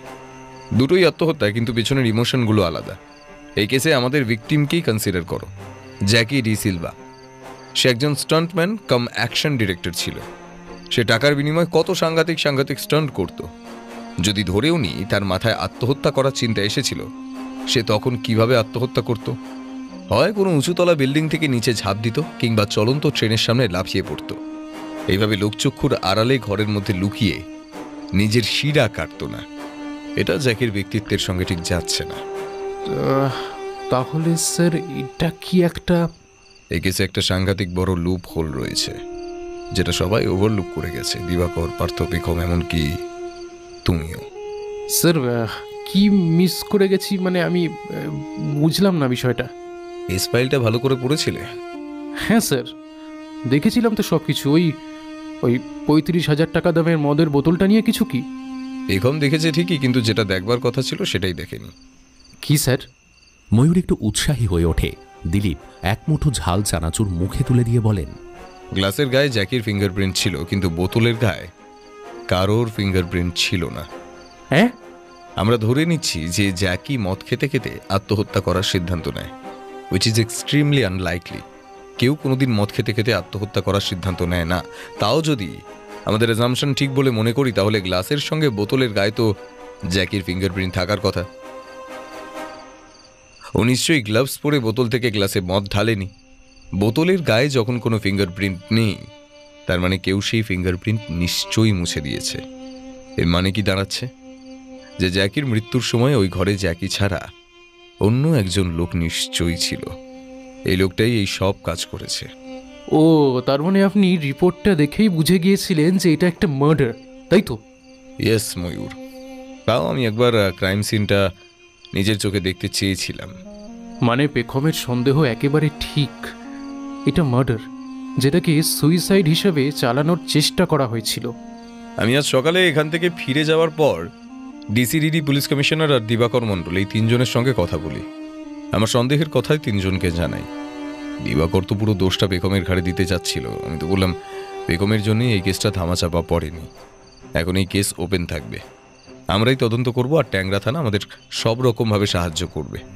স্যার, ময়ূর কিছু একটা বলতেই যাবে, কিন্তু তার আগেই ওদের টেবিলের ঠিক পিছনে কালটু একটা লোককে নিয়ে এসে বসায়। তারপর দিলীপের দিকে তাকিয়ে চোখের একটা ইশারা করে। মেছো রতন অপসরায় এসে হাজির হয়েছে।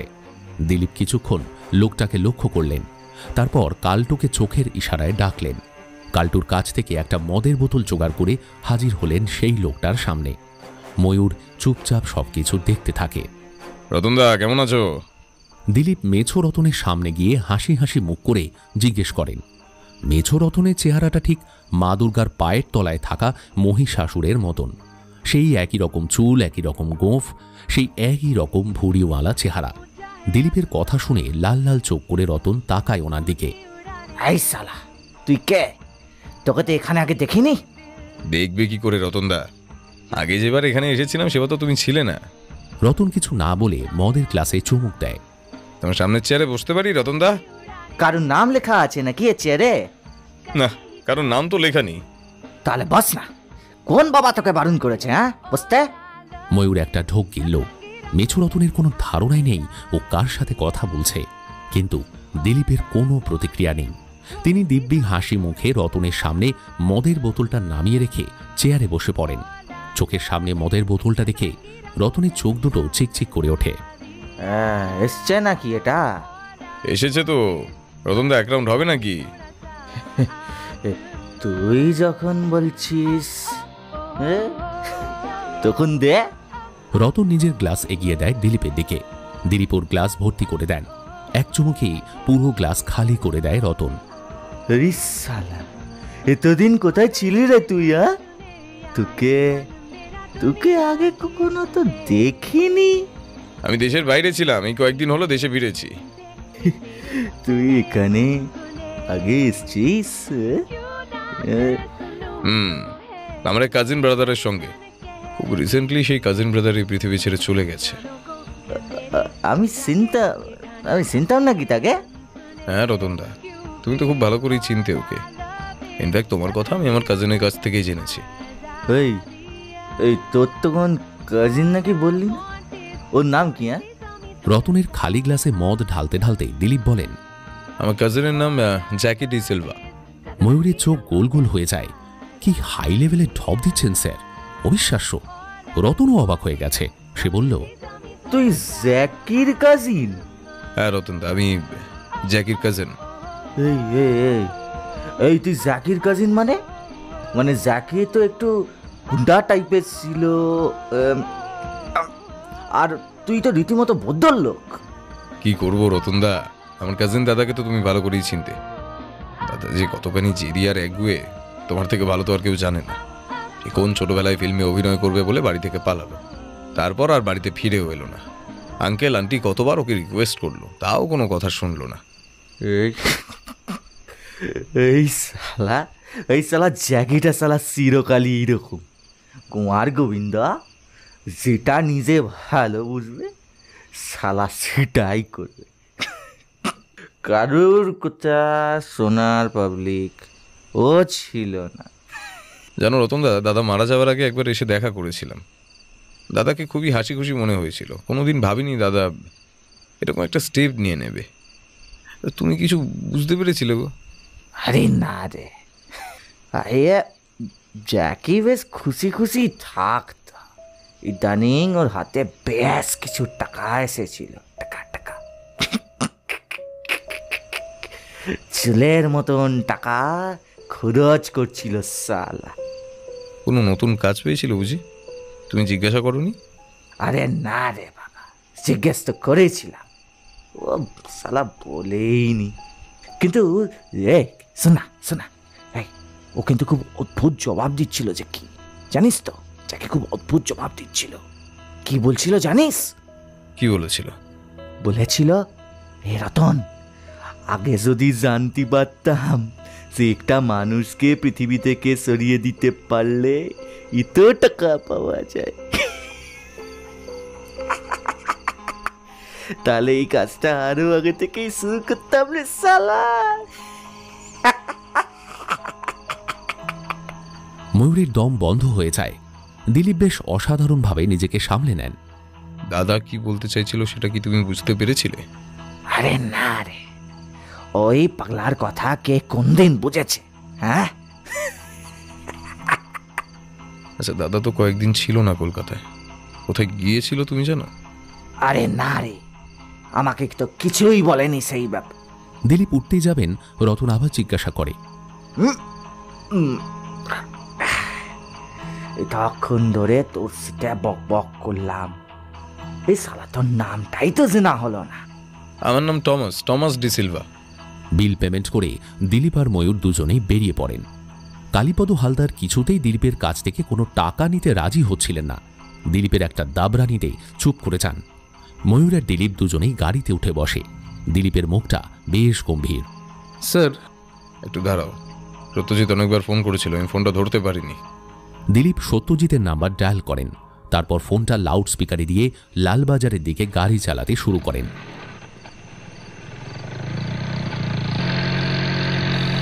একবার রিং হতেই অন্য প্রান্ত থেকে ভেসে আসে সত্যজিতের রাগী কণ্ঠস্বর। এ ভাই শোন, আমি না অন্য ডাক্তারের প্রেসক্রিপশন দেখে না রোগ ডায়াগনোসিস করি না। রেগে গেছিস ভাই? তা রাখবো না, এটা জঘন্য পোস্টমর্টেম রিপোর্ট পাঠাবি আর আশা করবি আমি সেই রিপোর্ট দেখে সব কিছু গড়গড় করে বলে দেবো, সেটা হবে না বস। ভাই রাগ করিস না, বলছি পোস্টমর্টেম রিপোর্টগুলো গন্ডগোল থাকতে পারে বলেই তো তোকে ছবি তুলে পাঠিয়েছিলাম। নিশ্চয়ই কিছু গন্ডগোল পেয়েছিস, তাই ফোন করলি। গন্ডগোল বলে গন্ডগোল? এই নেশা বেশা করে পোস্টমর্টেম করে নাকি? যে লোকটা এই বডি পোস্টমর্টেম করেছে তাকে হাতের কাছে পেলে না থাবড়া মেরে কান লাল করে দেবো। মানে এটা একটা খুন? দেখ, ছবি দেখে আমার খুন বলি মনে হচ্ছে, নিজের চোখে বডিটা না দেখলে আমি কোনো কিছুই কনফার্ম করতে পারবো না। একটু স্পিকারে দিয়েছিস নাকি? কি করে বুঝলি? র্যাঞ্চোর নিঃশ্বাসের শব্দ পাচ্ছি। বাঁদিকে নস্ট্রিল ঠান্ডা লেগে বন্ধ হয়ে আছে, তো ভালো করে ন্যাসাল ড্রপ ইউজ করতে বল। দিলীপ হেসে ফেলেন। ময়ূরও হতবাক। ডক্টর সত্যজিৎ তাকে র্যাঞ্চো বললেন। ডেড বডিটা কি পাওয়া যেতে পারে কোনোভাবে? দেখ, ডেড বডিটাকে তো ফুল খ্রিস্টান নিয়ম নীতি মেনেই আর কি সমাধিস্থ করা হয়েছে। সাধারণত কোনো কোর্ট অর্ডার না থাকলে 72 ঘন্টার বেশি পুলিশ নিজেদের কাছে দেহ রাখতে পারে না। আর এই থানার লোকেরা প্রথম থেকে এটাকে সুইসাইড কেস হিসেবেই ট্রিট করে গেছে। ওটা বডির প্রতি সেরকম আগ্রহই দেখায়নি। তবে এতদিন পরে যদি কবর থেকে বডি এক্সিউম করলেও সেরকম কিছু পাওয়া যাবে না বলেই তো মনে হচ্ছে। প্লাস এখন বডি এক্সিউম করতে গেলে কোর্ট, কেএমসি, ডিস্ট্রিক্ট ম্যাজিস্ট্রেট সবার কাছ থেকে পারমিশন নিতে হবে। ব্যাপারটা মিডিয়াতে চলে আসবে। এই অপরাধের পিছনে যেই বা যারা আছে সবাই সাবধান হয়ে যাবে। সব কিছুই আপাতত গোপনে, তাই তো? দরকার পড়ে মাটি থেকে জ্যাকিকে তুলে আনা যাবে, তখন মনের সুখে কাটাছেড়া করিস। ঠিক আছে, আমাকে লুপে রাখবি, দরকার হলে বলবি। সত্যজিৎ ফোন কেটে দেন। দিলীপ চুপচাপ গাড়ি চালাতে থাকেন। পাশে সিটে বসা ময়ূর নিজের মনেই পুরো ঘটনাগুলো একে একে সাজাতে থাকে। এই কেস যে এমন একটা টার্ন নেবে সেটাও ভাবতেই পারেনি। কি ভাবছো ময়ূর? আমি নিজের মনে একটা থিওরি খাড়া করেছিলাম, কিন্তু কিছু জায়গায় গিয়ে না মেলাতে পারছি না। আমাকে তোমার থিওরিটা বলো, যদি কোনোভাবে আমি মিলিয়ে দিতে পারি। দেখুন, আপাত দৃষ্টিতে এটাকে একটা সুইসাইড বলে মনে হলেও আমরা এখন জানতে পেরেছি যে এটা একটা সুপরিকল্পিত মার্ডার। আমার মনে হচ্ছে স্যার, অভাবের তাড়নায় জ্যাকি শেষ পর্যন্ত অপরাধ জগতে পা রেখেছিল। সে বোধহয় কাউকে মারবার জন্য সুপারি নিয়েছিল এবং কাজটা শেষ করার পরই যে লোকটা তাকে সুপারি দিয়েছিল সেই লোকটাই ওকে মার্ডার করে, যাতে কোনো প্রমাণ না থাকে। ভেরি গুড ময়ূর, আমি এরকমই একটা কিছু ভাবছিলাম। কিন্তু স্যার, আমার মনে যে অনেকগুলো প্রশ্ন ঘুরছে। কি প্রশ্ন ময়ূর? 1, ওই মদের বোতল নিয়ে খুনি এই রকম খেলা দেখালো কেন? 2, খুনি জ্যাকিকে বেছে নিলই বা কেন? ও তো অন্য কোনো ভাড়াটে গুন্ডাকেও তো নিতে পারতো না। আর স্যার, কিভাবে খুনির সাথে জ্যাকির যোগাযোগ হয়েছিল? জ্যাকির ফোন থেকে তো সন্দেহজনক কিছুই পাওয়া যায়নি।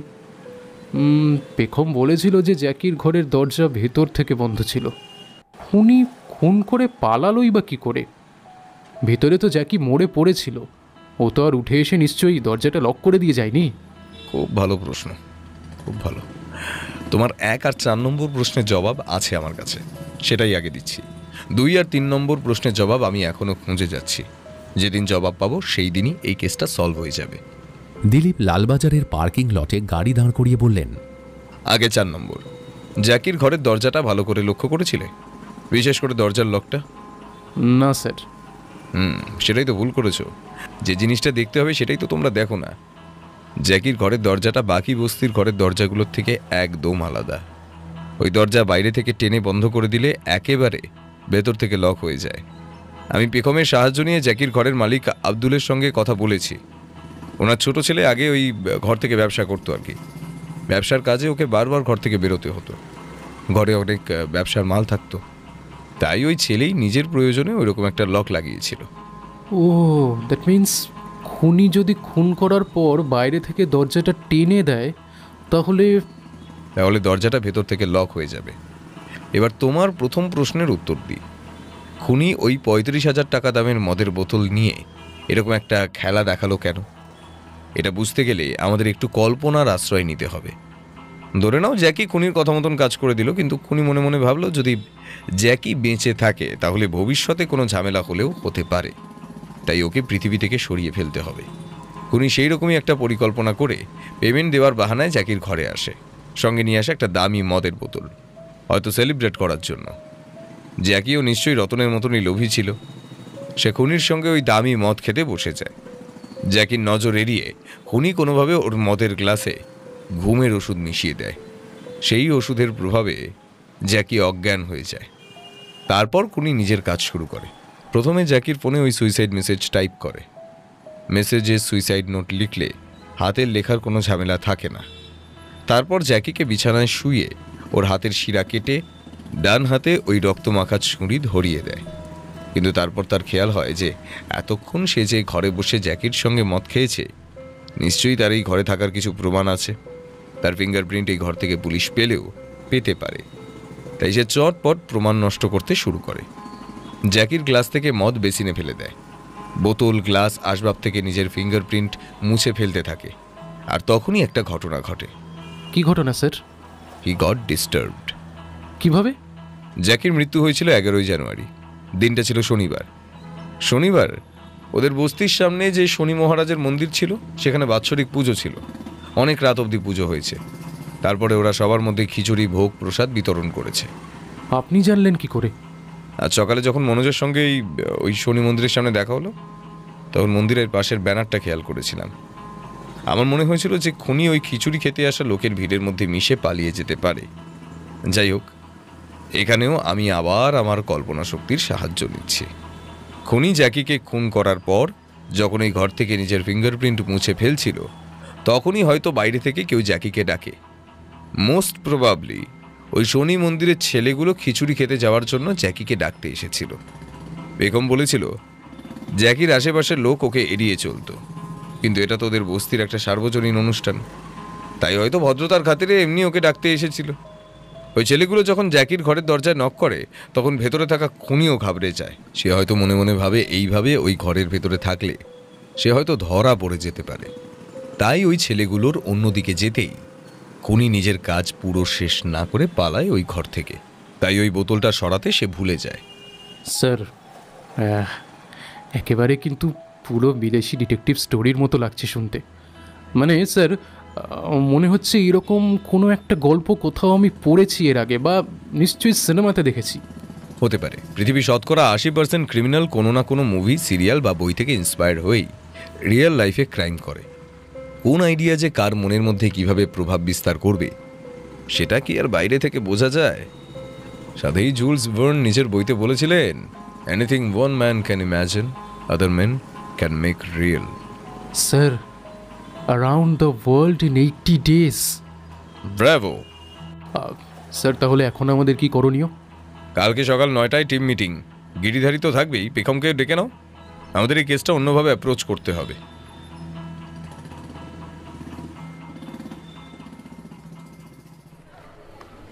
পরদিন সকাল ঠিক 9টার সময় মিটিং শুরু হয় লালবাজারের হোমিসাইড ডিপার্টমেন্টে। ময়ূর প্রথমে কেসের সব ডেভেলপমেন্ট শেয়ার করে সবার সাথে। সব কিছু শুনে গিরিধারী আর পেখম দুজনেই বেশ অবাক হয়ে যায়। কেসটা যে এত গভীরে গেছে সেটা কেউ স্বপ্নেও ভাবতে পারেনি। ময়ূরের ব্রিফিংয়ের পর দিলীপ ওদের তিনজনের দিকে তাকিয়ে বলতে থাকেন, ময়ূর যা বলল তার থেকে তোমরা নিশ্চয়ই বুঝেছো এটা একটা পিকিউলিয়ার কেস। সাধারণত আমরা যে কোনো মার্ডার কেসে প্রথমে ভিকটিমকে পাই, তারপরে আমরা ভিকটিমকে বেস করে কেস সলভ করি, কিন্তু এখানে সেটা করা যাবে না। কারণ আসল ভিকটিম যে কে সেটাই আমরা এখনো পর্যন্ত জানি না। আমাদের ব্যাক ক্যালকুলেশন করেই এগোতে হবে।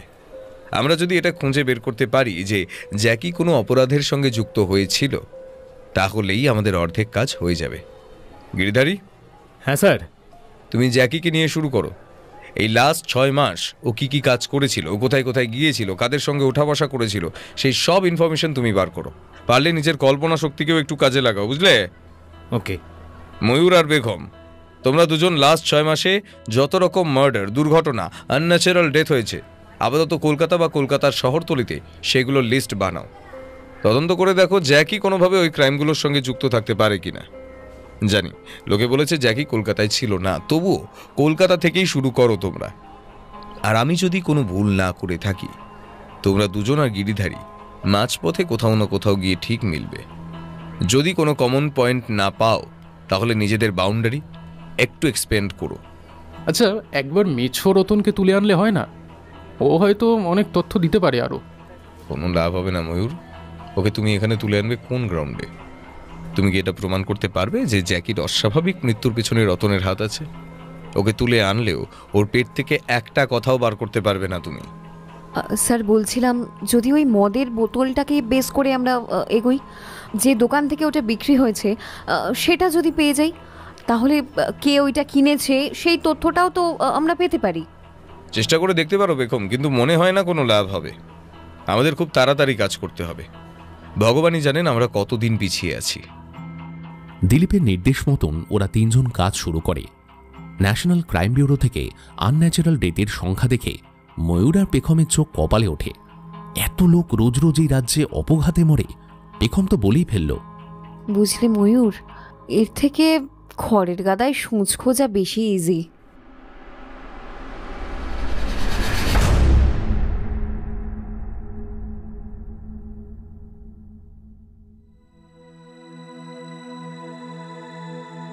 এইভাবে 5 দিন কেটে গেল। ময়ূর আর পেখম কাজের সুবিধের জন্য নিজেদের মধ্যে এরিয়া ভাগ করে নিয়েছে। পেখম নিয়েছে উত্তর আর পূর্ব কলকাতা আর হাওড়া। ময়ূরের কপালে পড়েছে দক্ষিণ আর পশ্চিম কলকাতা আর 2টো 24 পরগনা। এই জায়গাগুলোতে যদি কিছু না পাওয়া যায় তাহলে ওরা নিজেদের পরিধি আরও বাড়াবে। এক মনেই কাজ করছিল ওরা দুজন। কিছুক্ষণ পর পেখম বলে উঠল, দোষ, আর পারছি না, আর কতক্ষণ এইভাবে খুঁজে যাব? আরে বাবা, এত সহজে কি ধৈর্য হারালে চলবে? আর ভাল লাগছে না। সিরিয়ালে গোয়েন্দারা কত তাড়াতাড়ি কেসের সমাধান করে দেয়, আর রিয়েল লাইফে দেখো আজ 5 দিন হয়ে গেল আমরা যে অন্ধকারে ছিলাম এখনো সেই অন্ধকারেই আছি। না কোনো সেই আনন্যাচারাল ডেথের কোনো ডেটা পাচ্ছি, না অন্য কিছু। মদের বোতলের লিঙ্কটাও তো ডেড এন্ড হয়ে গেল। হ্যাঁ রে, দিলীপ স্যার কি করছেন? স্যারের কাজ স্যার ঠিকই করছেন। সঠিক সময় ঠিক আমরা জানতে পেরে যাব, ডোন্ট ওয়ারি। তুই স্যারকে খুব বিশ্বাস করিস না? স্যার আছে বলেই জ্যাকির মৃত্যুর যথাযথ তদন্ত হচ্ছে রে। তুই চিন্তা করিস না, আমরা কোনো ব্রেক থ্রু নিশ্চয়ই পাবো। আচ্ছা চল একটু ব্রেক নিয়ে নিচ থেকে চা খেয়ে আসি। পেখম আপত্তি করে না। সে ময়ূরের সাথে নিচে চা খেতে চলে যায়। চা খেতে গিয়ে হয় আরেক বিপত্তি। ওদের দুজনকে দেখে সাইবার ক্রাইম টিমের অনুপম এগিয়ে আসে। কি বেগম, আজকাল তো খুব হোমিসাইড ডিপার্টমেন্টে ঘুরঘুর করছো দেখছি। হ্যাঁ, অনুপমের কথা বলার টোন ময়ূরের ভালো লাগে না। একটা কেসের জন্য এখানে এসেছি অনুপম দা। সেটা তো দেখতেই পাচ্ছি কিরকম কেসের তদন্ত চলছে। তোদের ওই দিলীপ স্যার ভালোই তো টিম বানিয়েছে। ময়ূর, পেখম, গিরিধারী, রাখাল, বেশ একটা বৃন্দাবন বৃন্দাবন ভাব আছে, তাই না? হ্যাঁ, এই বৃন্দাবনে শুধু একটা বলদের অভাব আছে। অনুপম সাথে সাথে পিছনে ঘুরে দেখে দিলীপ ওর ঠিক পিছনে দাঁড়িয়ে আছেন। অনুপমের মুখটা ভয়ে সাদা হয়ে যায়। দিলীপ ওকে সম্পূর্ণ অবজ্ঞা করে বলেন, তোমরা দুজন তাড়াতাড়ি চা শেষ করে ওপরে এসো, গিরিধারী একটা লিড পেয়েছে। আর কোনো কথা না বলে দিলীপ সিঁড়ি দিয়ে উপরে উঠতে থাকেন। পেখম ফিক করে হেসে ফেলে। স্যার তো সাংঘাতিক রে, কিভাবে ওই অনুপমদাকে চুপ করিয়ে দিল দেখলি? আচ্ছা, তুই ওই অনুপমদাকে আগে থেকে চিনতিস নাকি? ওই কথা এখন থাক, আগে চল দেখি গিরিধারী কি লিড নিয়ে এসেছে। ওরা দুজন তাড়াতাড়ি হোমিসাইড ডিপার্টমেন্টে ফেরত চলে আসে। গিরিধারী ওদের দুজনের জন্যই অপেক্ষা করছিল। দিলীপের নির্দেশে গিরিধারী নিজের ব্রিফিং শুরু করে। তো স্যার আমাকে জ্যাকির লাস্ট 6 মাসের অ্যাক্টিভিটির ব্যাপারে তদন্ত করতে বলেছিলেন। আমি তদন্ত করতে গিয়ে জানতে পেরেছি যে এই লাস্ট 6 মাসে জ্যাকি দিনের বেলা কুরিয়ার বয় হিসেবে কাজ করত এবং রাতে পার্ক স্ট্রিটের পয়জন নামে একটা নাইট ক্লাবে টেম্পোরারি বাউন্সার হিসেবে কাজ করছিল। তারপরে একদিন দুম করে ও দুটো কাজই একসঙ্গে ছেড়ে দেয়। পয়জন নাইট ক্লাবের বাকি বাউন্সারদের জিজ্ঞাসা করে আমরা জানতে পারি যে জ্যাকি নাকি একটা বড় কাজ পেয়েছিল এবং সেটা দিয়েছিল ওই নাইট ক্লাবেরই একজন গেস্ট। এটার ব্যাপারে তুমি কিভাবে কনফার্ম হলে? স্যার, রাজু নামে একজন বাউন্সার জ্যাকিকে একজন লোকের সঙ্গে কথা বলতে দেখেছিল। তারপর দিনই জ্যাকি কাজ ছেড়ে দেয়। রাজু কিন্তু ওই লোকটার মুখ দেখতে পায়নি, শুধু সে এইটুকু কনফার্ম করেছিল লোকটা সেই দিন নাকি ওই নাইট ক্লাবের ইভেন্টে গেস্ট হিসাবে এসেছিল। কি ইভেন্ট ছিল সেই দিন? একটা ফিল্মের মিউজিক লঞ্চের অনুষ্ঠান ছিল। ফিল্মের ডিরেক্টর, প্রডিউসার, হিরো, হিরোইন, তারপরে তো প্রেসের লোকজন সবাই ছিল। সব মিলিয়ে প্রায় 80 জন মতো। আমি গেস্ট লিস্টও জোগাড় করে ফেলেছি sir. Very good job Giridhari. Sir, আমার রিপোর্ট এখনো শেষ হয়নি। Please continue. Yes sir. Sir, আপনার আর ময়ূরের কাছ থেকে পাওয়া তথ্য থেকে আমি জানতে পারি জ্যাকি কিছুদিন কলকাতায় ছিল না। আমি আমার খোঁচরদেরকে কাজে লাগিয়ে দিই, বিশেষ করে বাস স্ট্যান্ড বা রেলওয়ে স্টেশনগুলোতে খোঁজখবর নিতে বলি। এদের মধ্যে একজন একটা খুব ইন্টারেস্টিং খবর দিল, জ্যাকি নাকি 4 জানুয়ারি রাতে এসি বাসে দুর্গাপুর থেকে কলকাতায় ফিরেছে। সে কি, ওরা জ্যাকিকে চিনতে পারলো কি করে? Exactly sir. স্যার, ওই বাসের ড্রাইভার আর কন্ডাক্টর বলল জ্যাকি নাকি জখম ছিল, দুটো হাতে নাকি ফোসকা পড়েছিল, আগুনে পুড়ে গেলে যেমন হয় ওই রকম আর কি। জ্যাকি নাকি বলেছিল নিউ ইয়ারে বাজি পোড়াতে গিয়ে ওর নাকি হাতে রংমশাল বাস্ট করেছে। বুঝুন কাণ্ড। দিলীপ সিট ছেড়ে উঠে ফাইল থেকে ফটো বার করে জ্যাকির হাতগুলো ম্যাগনিফাইং গ্লাস দিয়ে দেখতে থাকেন। গিরিধারীর লোক ভুল ইনফরমেশন দেয়নি। জ্যাকির 2 হাতের তালুতে হালকা হলেও এখনও ফোসকার দাগ দেখা যাচ্ছে। এই জিনিসটা দিলীপ একেবারে মিস করে গিয়েছিলেন। অন্যদিকে কি মনে হতে ময়ূর আবার ন্যাশনাল ক্রাইম ব্যুরো আর পশ্চিমবঙ্গ পুলিশের ইন্টারন্যাশনাল ওয়েবসাইটটা খোলে। কি করছিস তুই? দাঁড়া। এই গিরিধারী, জ্যাকি কবে শেষবারের জন্য ওই নাইট ক্লাবে গিয়েছিল রে, মনে আছে তোর? 18 ডিসেম্বর। ময়ূর 18 ডিসেম্বর থেকে 4 জানুয়ারির মধ্যে দুর্গাপুর এবং দুর্গাপুর সংলগ্ন অঞ্চলে আগুন রিলেটেড নানান ক্রাইমের খবর খুঁজতে থাকে।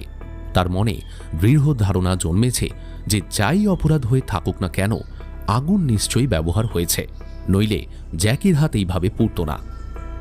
কম্পিউটার স্ক্রিনে একটা ছোটখাটো লিস্ট জেনারেট হয়। ময়ূর সেটা প্রিন্ট করতে যাবে তার আগেই দিলীপ বলে ওঠেন, ওই লিস্ট প্রিন্ট নেওয়ার আর কোনো দরকার নেই, কারণ আমি জানি এখানে ভিকটিম কে। আপনি জানেন? আপনি জানেন নাকি? আপনি জানেন? শুধু আমি নয়, তোমরাও জানো। স্যার কে? ময়ূর নিজের উত্তেজনা চেপে রাখতে না পেরে জিজ্ঞেস করে। দিলীপ কিছু না বলে নিজের ফোনে কিছু একটা খুলে ওদের তিনজনের দিকে এগিয়ে দেন। তিনজন একসাথে ঝুঁকে পড়ে পড়তে থাকে। ফোনের স্ক্রিনে একটা নিউজ ভেসে উঠেছে। বর্ষবরণের রাতে দুর্ঘটনা, মারা গেলেন অভিনেতা। বর্ষবরণের রাতে ন্যাশনাল হাইওয়ে 19-এর উপর ঘটল এক মর্মান্তিক দুর্ঘটনা। ভোর রাতে দুর্গাপুর থেকে একটা বিশিষ্ট অনুষ্ঠান করে কলকাতায় ফিরছিলেন জনপ্রিয় অভিনেতা ও নির্দেশক রঞ্জন দত্তগুপ্ত। ঠিক শক্তিগড় ঢোকার আগে তার গাড়ি নিয়ন্ত্রণ হারিয়ে প্রবল গতিতে ধাক্কা মারে গার্ড রেলে। প্রত্যক্ষদর্শীদের বয়ান অনুযায়ী মুহূর্তের মধ্যেই গাড়িতে আগুন ধরে যায় এবং গাড়ি থেকে অগ্নিদগ্ধ হয়ে মারা যান রঞ্জন দত্তগুপ্ত। আচ্ছা, তার অকাল মৃত্যুতে টলিপাড়ায় শোকের ছায়া নেমে এসেছে। স্যার, রঞ্জন দত্তগুপ্তের নাম কিন্তু ওই দিনের নাইট ক্লাবের গেস্ট লিস্টে আছে। শক্তিগড় থানায় ফোন করে কেস ফাইলটা জোগাড় করো। আমি আর ময়ূর রঞ্জন দত্তগুপ্তের ব্যাপারে খোঁজ খবর নিচ্ছি। স্যার, আমি আপনাকে রঞ্জন দত্তগুপ্তের ব্যাপারে কিছু ইনফরমেশন দিতে পারি। কি ইনফরমেশন বেগম? স্যার, রঞ্জনবাবুর নিজের স্ত্রীর সাথে ডিভোর্স হয়ে গেছে, আর ও স্ত্রী রোশনিও একজন অভিনেত্রী ছিলেন। এখন তিনি একটি মডেলিং এজেন্সির মালিক। তিনি রাজারহাটের একটা আবাসনে এখন থাকেন। চমৎকার। তুমি এই খবর পেলে কোথা থেকে? Sir, gossip magazine. স্যার, রশনির নামও কিন্তু সেদিনের গেস্ট লিস্টে আছে। বাহ, রহস্য তো বেশ জমেছে। আমি আর ময়ূর এই রোশনির সঙ্গে কথা বলতে যাচ্ছি। তোমরা এখানে রঞ্জন দত্তগুপ্ত আর জ্যাকির মধ্যে কানেকশন খোঁজো। শক্তিগড় থানা থেকে কেস ফাইল পেয়ে গেলে আমাকে ফোন করে অতি অবশ্যই জানাবে। লালবাজার থেকে বেরিয়ে দিলীপ আর ময়ূর এখন রাজারহাটের দিকে যাচ্ছেন। পেখমের দেওয়া ইনফরমেশন একদম ঠিক ছিল। রঞ্জন দত্তগুপ্তের প্রাক্তন স্ত্রী রোশনি রাজারহাটে একটা বহুতল আবাসনে থাকেন। ওনার সাথে কথা বলবেন দুজনে, তারপর ওনারা যাবেন কসবাতে। এখানে রঞ্জন দত্তগুপ্তের অ্যাসিস্ট্যান্ট কাম ম্যানেজার সুজয়ের বাড়ি। ওনার কাছ থেকেও রঞ্জনের ব্যাপারে অনেক তথ্য পাওয়া যেতে পারে। দিলীপ আজ নিজের গাড়ি না নিয়ে অন্য একটা পুলিশ জিপ নিয়েছেন। ময়ূর দিলীপের পাশে এতক্ষণ চুপচাপই বসেছিল। শেষে একসময় থাকতে না পেরে ময়ূর বলে ওঠে, স্যার। বলো। স্যার, আপনি কিভাবে শিওর হলেন যে রঞ্জন দত্তগুপ্তই আমাদের ভিকটিম? মানে অন্য কেউ তো হতে পারতো। তোমার মনে আছে ময়ূর, তুমি 4টে প্রশ্ন করেছিলে। তখন আমি মাত্র 2টো প্রশ্নের জবাব দিতে পেরেছিলাম। তুমি প্রশ্ন করেছিলে খুনি জ্যাকিকেই বেছে নিল কেন? ও তো অন্য ভাড়াটে খুনিও পেয়ে যেতে পারত। আর খুনির সঙ্গে জ্যাকির যোগাযোগই বা হয়েছিল কি করে, মনে আছে তো? হ্যাঁ স্যার। আমার দৃঢ় বিশ্বাস খুনি জ্যাকিকে আগে থেকেই চিনত। স্টান্টম্যান হিসেবে জ্যাকির অতীত মাথা গরম করে ডিরেক্টরের নাক ফাটিয়ে ইন্ডাস্ট্রি থেকে পার্মানেন্টলি ব্ল্যাকলিস্ট হয়ে যাওয়া, কোনো কিছুই সেই ব্যক্তির কাছে অজানা ছিল না। ফিল্ম লাইনের লোক না হলে এইসব খবর ওর কাছে কিভাবে থাকতে পারে? আমার ধারণা জ্যাকির বর্তমান কর্মক্ষেত্রেই জ্যাকির সঙ্গে আবার দেখা হয়েছিল খুনির। মোস্ট প্রবাবলি জ্যাকি যে নাইট ক্লাবে কাজ করতো সেখানেই। জ্যাকির অর্থনৈতিক দশা দেখে ওর মাথায় এই প্ল্যানটা আসে। হয়তো ও ভেবেছিল ভাড়াটে খুনির থেকে অসহায় জ্যাকিকে ম্যানিপুলেট করা সহজ হবে। সেই অনুযায়ী প্ল্যান করে সে। ফিল্ম ইন্ডাস্ট্রি, আগুন, দুর্গাপুর, অস্বাভাবিক মৃত্যু, এই 4টে বিষয় নিয়ে ভাবতে ভাবতে রঞ্জন দত্তগুপ্তের দুর্ঘটনার কথা আমার মাথায় স্ট্রাইক করে। তারপর দেখলাম আমি ঠিক দিকেই এগোচ্ছি। খুনি তো সাংঘাতিক বুদ্ধি খাটিয়েছে স্যার। কিন্তু কিন্তু কিন্তু কি স্যার? অনেক অসঙ্গতি আছে। কি অসঙ্গতি? দিলীপ কোনো উত্তর দেন না।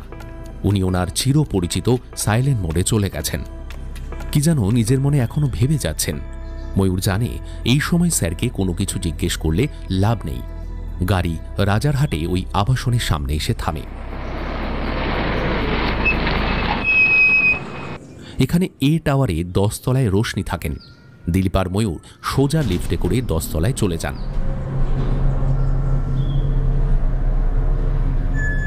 রোশনি বাড়িতেই ছিলেন। পুলিশ দেখে প্রচণ্ড অবাক হয়ে গেলেও মুখে কিছু প্রকাশ করলেন না। নমস্কার ম্যাডাম, আমার নাম দিলীপ কুমার প্রধান, এসি হোমিসাইড, ডিডি লালবাজার। আর এ হলো সাব ইন্সপেক্টর ময়ূর কুমার জানা। আমরা এখানে আপনার স্বামী দুর্ঘটনার ব্যাপারে কথা বলতে এসেছি। রোশনি নিজের নাকের উপর চশমা টেনে বলেন, আমার প্রাক্তন স্বামী, বলুন। ও সরি ম্যাডাম, ভুল হয়ে গেছে, ক্ষমা করবেন। দিলীপ যে ভুল করে কথাটা বলেননি সেটা ময়ূর বেশ জানে। রোশনি ওদের দুজনকে সোফায় বসালেন, নিজেও অন্য একটা সোফায় বসলেন। রোশনির বয়স আন্দাজ 40, ডানা কাটা সুন্দরী না হলেও বেশ আধুনিকা। ওনার মধ্যে একটা ঝকঝকে স্মার্টনেস চোখে পড়ল ময়ূরের। কিন্তু উনি কিছুটা হলেও যে বিরক্ত হয়েছেন সেটা ওনার পরবর্তী কথাবার্তায় বেশ বোঝা গেল। আচ্ছা, আপনারা রঞ্জনের দুর্ঘটনার ব্যাপারে কি জানতে এসেছেন? মানে আমার যা বলার আমি তো সব কিছুই পুলিশকে আগেই বলে দিয়েছি, নতুন করে আমি কি বলবো আর? স্টেট পুলিশ এসেছিল আপনার কাছে? শুধু পুলিশে না, NHI এর লোক, RTOর লোক, ইন্স্যুরেন্সের লোক, মিডিয়ার লোক সবাই মিলে বারে বারে এসে আমাকে নানা রকম প্রশ্ন করে যাচ্ছে। আমি রীতিমতো ফেড আপ হয়ে গেছি এই সব প্রশ্নের জবাব দিতে দিতে। নাও দিস ইজ টু মাচ। কি করবেন ম্যাডাম, আপনার প্রাক্তন স্বামী এরকম একটা মারাত্মক দুর্ঘটনায় মারা গেছেন। লিগ্যাল ডকুমেন্টস অনুযায়ী আপনি ওনার নমিনি ও সার্ভাইভিং মেম্বার। যে কোনো তদন্তকারী এজেন্সি আপনার কাছেই তো তথ্যের জন্য আসবে। আচ্ছা, আপনিও কি রঞ্জনের মৃত্যু তদন্ত করছেন? মানে রঞ্জনের মৃত্যু তো দুর্ঘটনায় হয়েছে, আর আপনিও তো হোমিসাইড ডিপার্টমেন্টের। না ম্যাডাম, আমি অন্য এক হত্যার তদন্তে আপনার কাছে এসেছি। আপনি কি জ্যাকি ডি সিলভা বলে কাউকে চিনতেন? Jackie de Silva? কই না তো, মানে এই নামে কাউকে তো আমি কোনোদিন শুনিনি, এই নাম কখনো দেখিও নি, চিনিও না। ইনি আমাদের ফিল্ম ইন্ডাস্ট্রির একজন ছিলেন, উনিও বেশ অস্বাভাবিকভাবে মারা গেছেন। আমরা ওনার মৃত্যুর তদন্ত করছি। ওনার মৃত্যুর সাথে কি রঞ্জনের দুর্ঘটনার কোনো সম্পর্ক আছে? আপাত দৃষ্টিতে তাই মনে হচ্ছে ম্যাডাম। আচ্ছা, রঞ্জনবাবু সেদিন দুর্গাপুরে কেন গিয়েছিলেন সেটা আপনি জানেন? দেখুন অফিসার, আমাদের ডিভোর্স হয়ে গেছে এই ঘটনার অনেক দিন আগে। ও বাইরে কি করে বেড়াচ্ছিল সেটা তো আমার কাছে খবর থাকার কথা নয়। তবে সুজয়ের কাছে শুনেছিলাম দুর্গাপুরে কোনো একটা বর্ষবরণ অনুষ্ঠানে রঞ্জনকে নিমন্ত্রণ করেছিল, তাই জন্য হয়তো গিয়েছিল সেখানে। দ্যাটস ইট, আমি এর বেশি কিছু জানি না। উনি কি একাই গিয়েছিলেন? এক্সকিউজ মি, সেটা আমি কি করে জানবো? আপনি ভুল বুঝছেন ম্যাডাম। আমি জিজ্ঞেস করছি উনি কলকাতা থেকে দুর্গাপুর একাই ড্রাইভ করে গেলেন? কোনো ড্রাইভার নিলেন না সঙ্গে? ওনার অ্যাসিস্ট্যান্ট কি ওনার সঙ্গে যায়নি? আর ক্লাবের কর্মকর্তারা ওনার যাতায়াতের জন্য কোনো রকম ব্যবস্থা করেনি? দেখুন, ও লং ড্রাইভে যেতে ভালোবাসতো। ও গাড়ি নিয়ে সিকিম, গ্যাংটক, এমনকি গোয়া অব্দি গেছে। কোনোভাবেই তো কোনোদিন কোনো ড্রাইভার নেয়নি, এবারেও হয়তো তাই করেছিল। আর ক্লাব কর্মকর্তাদের ব্যাপারে আমি কোনো মন্তব্য করব না, কারণ আমি রীতিমতো নিজেই শকড যে ওকে কোনো ক্লাব নিমন্ত্রণ করে গেস্ট হিসেবে নিয়ে যেতে পারে। সো আপনার স্বামী রিসেন্ট ফ্লপ সিনেমাগুলোর জন্য এই কথাটা বলছেন? আপনার স্বামীর লাস্ট 4টে সিনেমা একেবারে ফ্লপ।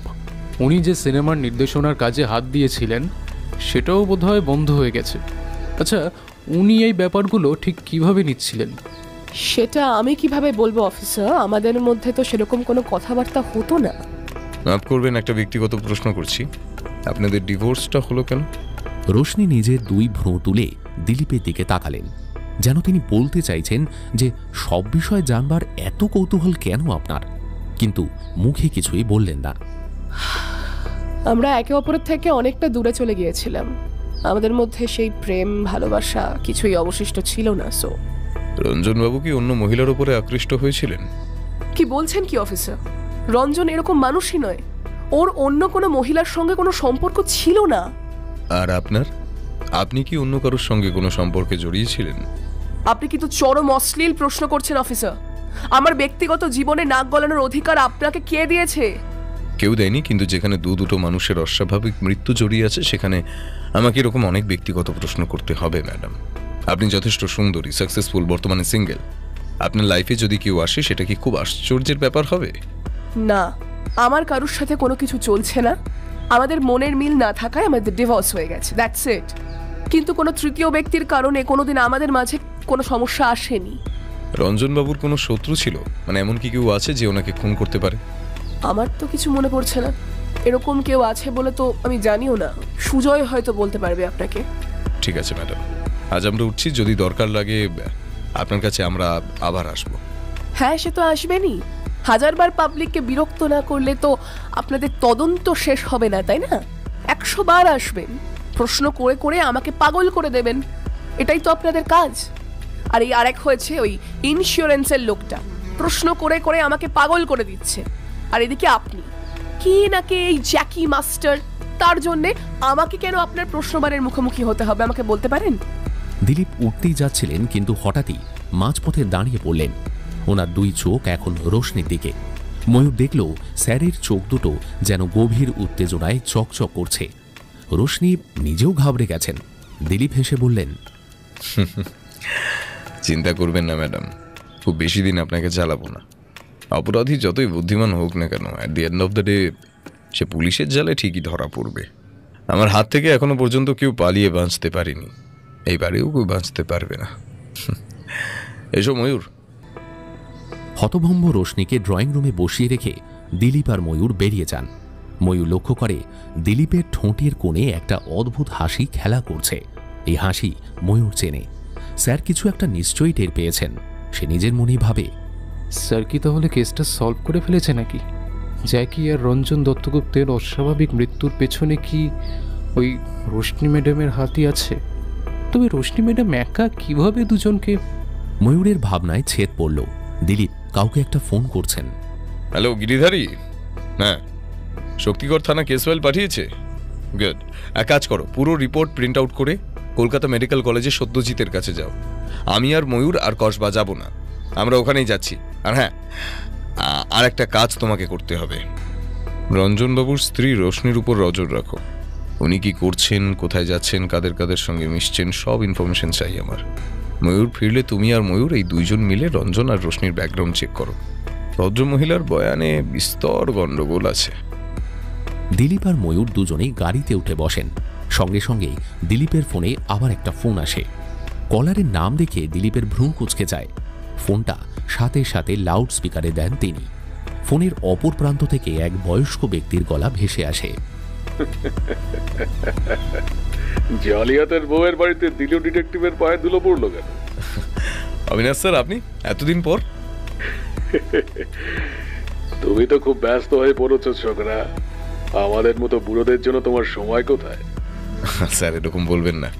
রোশনি দত্তগুপ্তর ফ্ল্যাটে কি করছো? আপনিও কি রঞ্জন দত্তগুপ্তের ব্যাপারে কোনো তদন্ত করছেন? এইসব কথা টেলিফোনে হবে না। একটা কাজ করো, চলে এসো আমার এখানে, অনেক কিছু জানতে পারবে। আর আমারও অনেক কিছু জানবার আছে তোমার কাছ থেকে। ফোনটা কেটে যায়।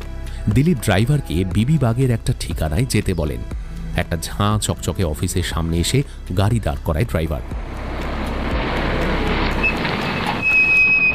ময়ূর অফিসের নামটা খেয়াল করে, ডিরেক্টরেট অফ ইকোনমিক অফেন্সেস। ময়ূর জানে এই সংস্থা ফিনান্সিয়াল ফ্রডের তদন্ত করে।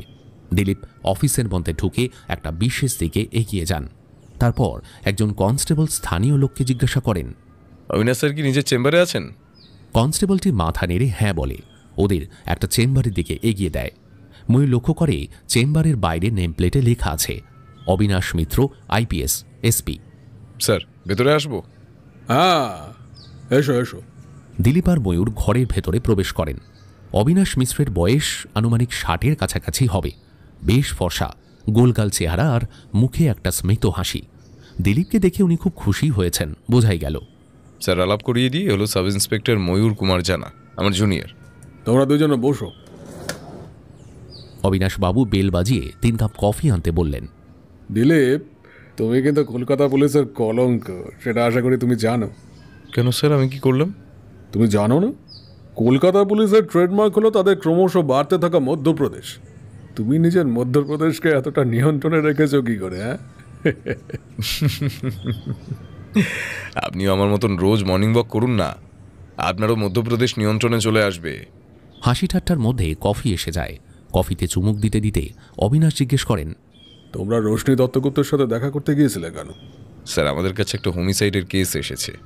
আমাদের দৃঢ় বিশ্বাস মৃত ব্যক্তি কোনো না কোনোভাবে রঞ্জন দত্তগুপ্তের মৃত্যুর সঙ্গে জড়িত। বিশ্বাস?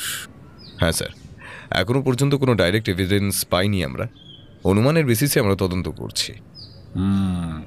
অবিনাশ বাবু নিজে চিবুকে হাত বোলাতে থাকেন। স্যার আপনারা রঞ্জন দত্তগুপ্তের উপর তদন্ত করছেন কেন?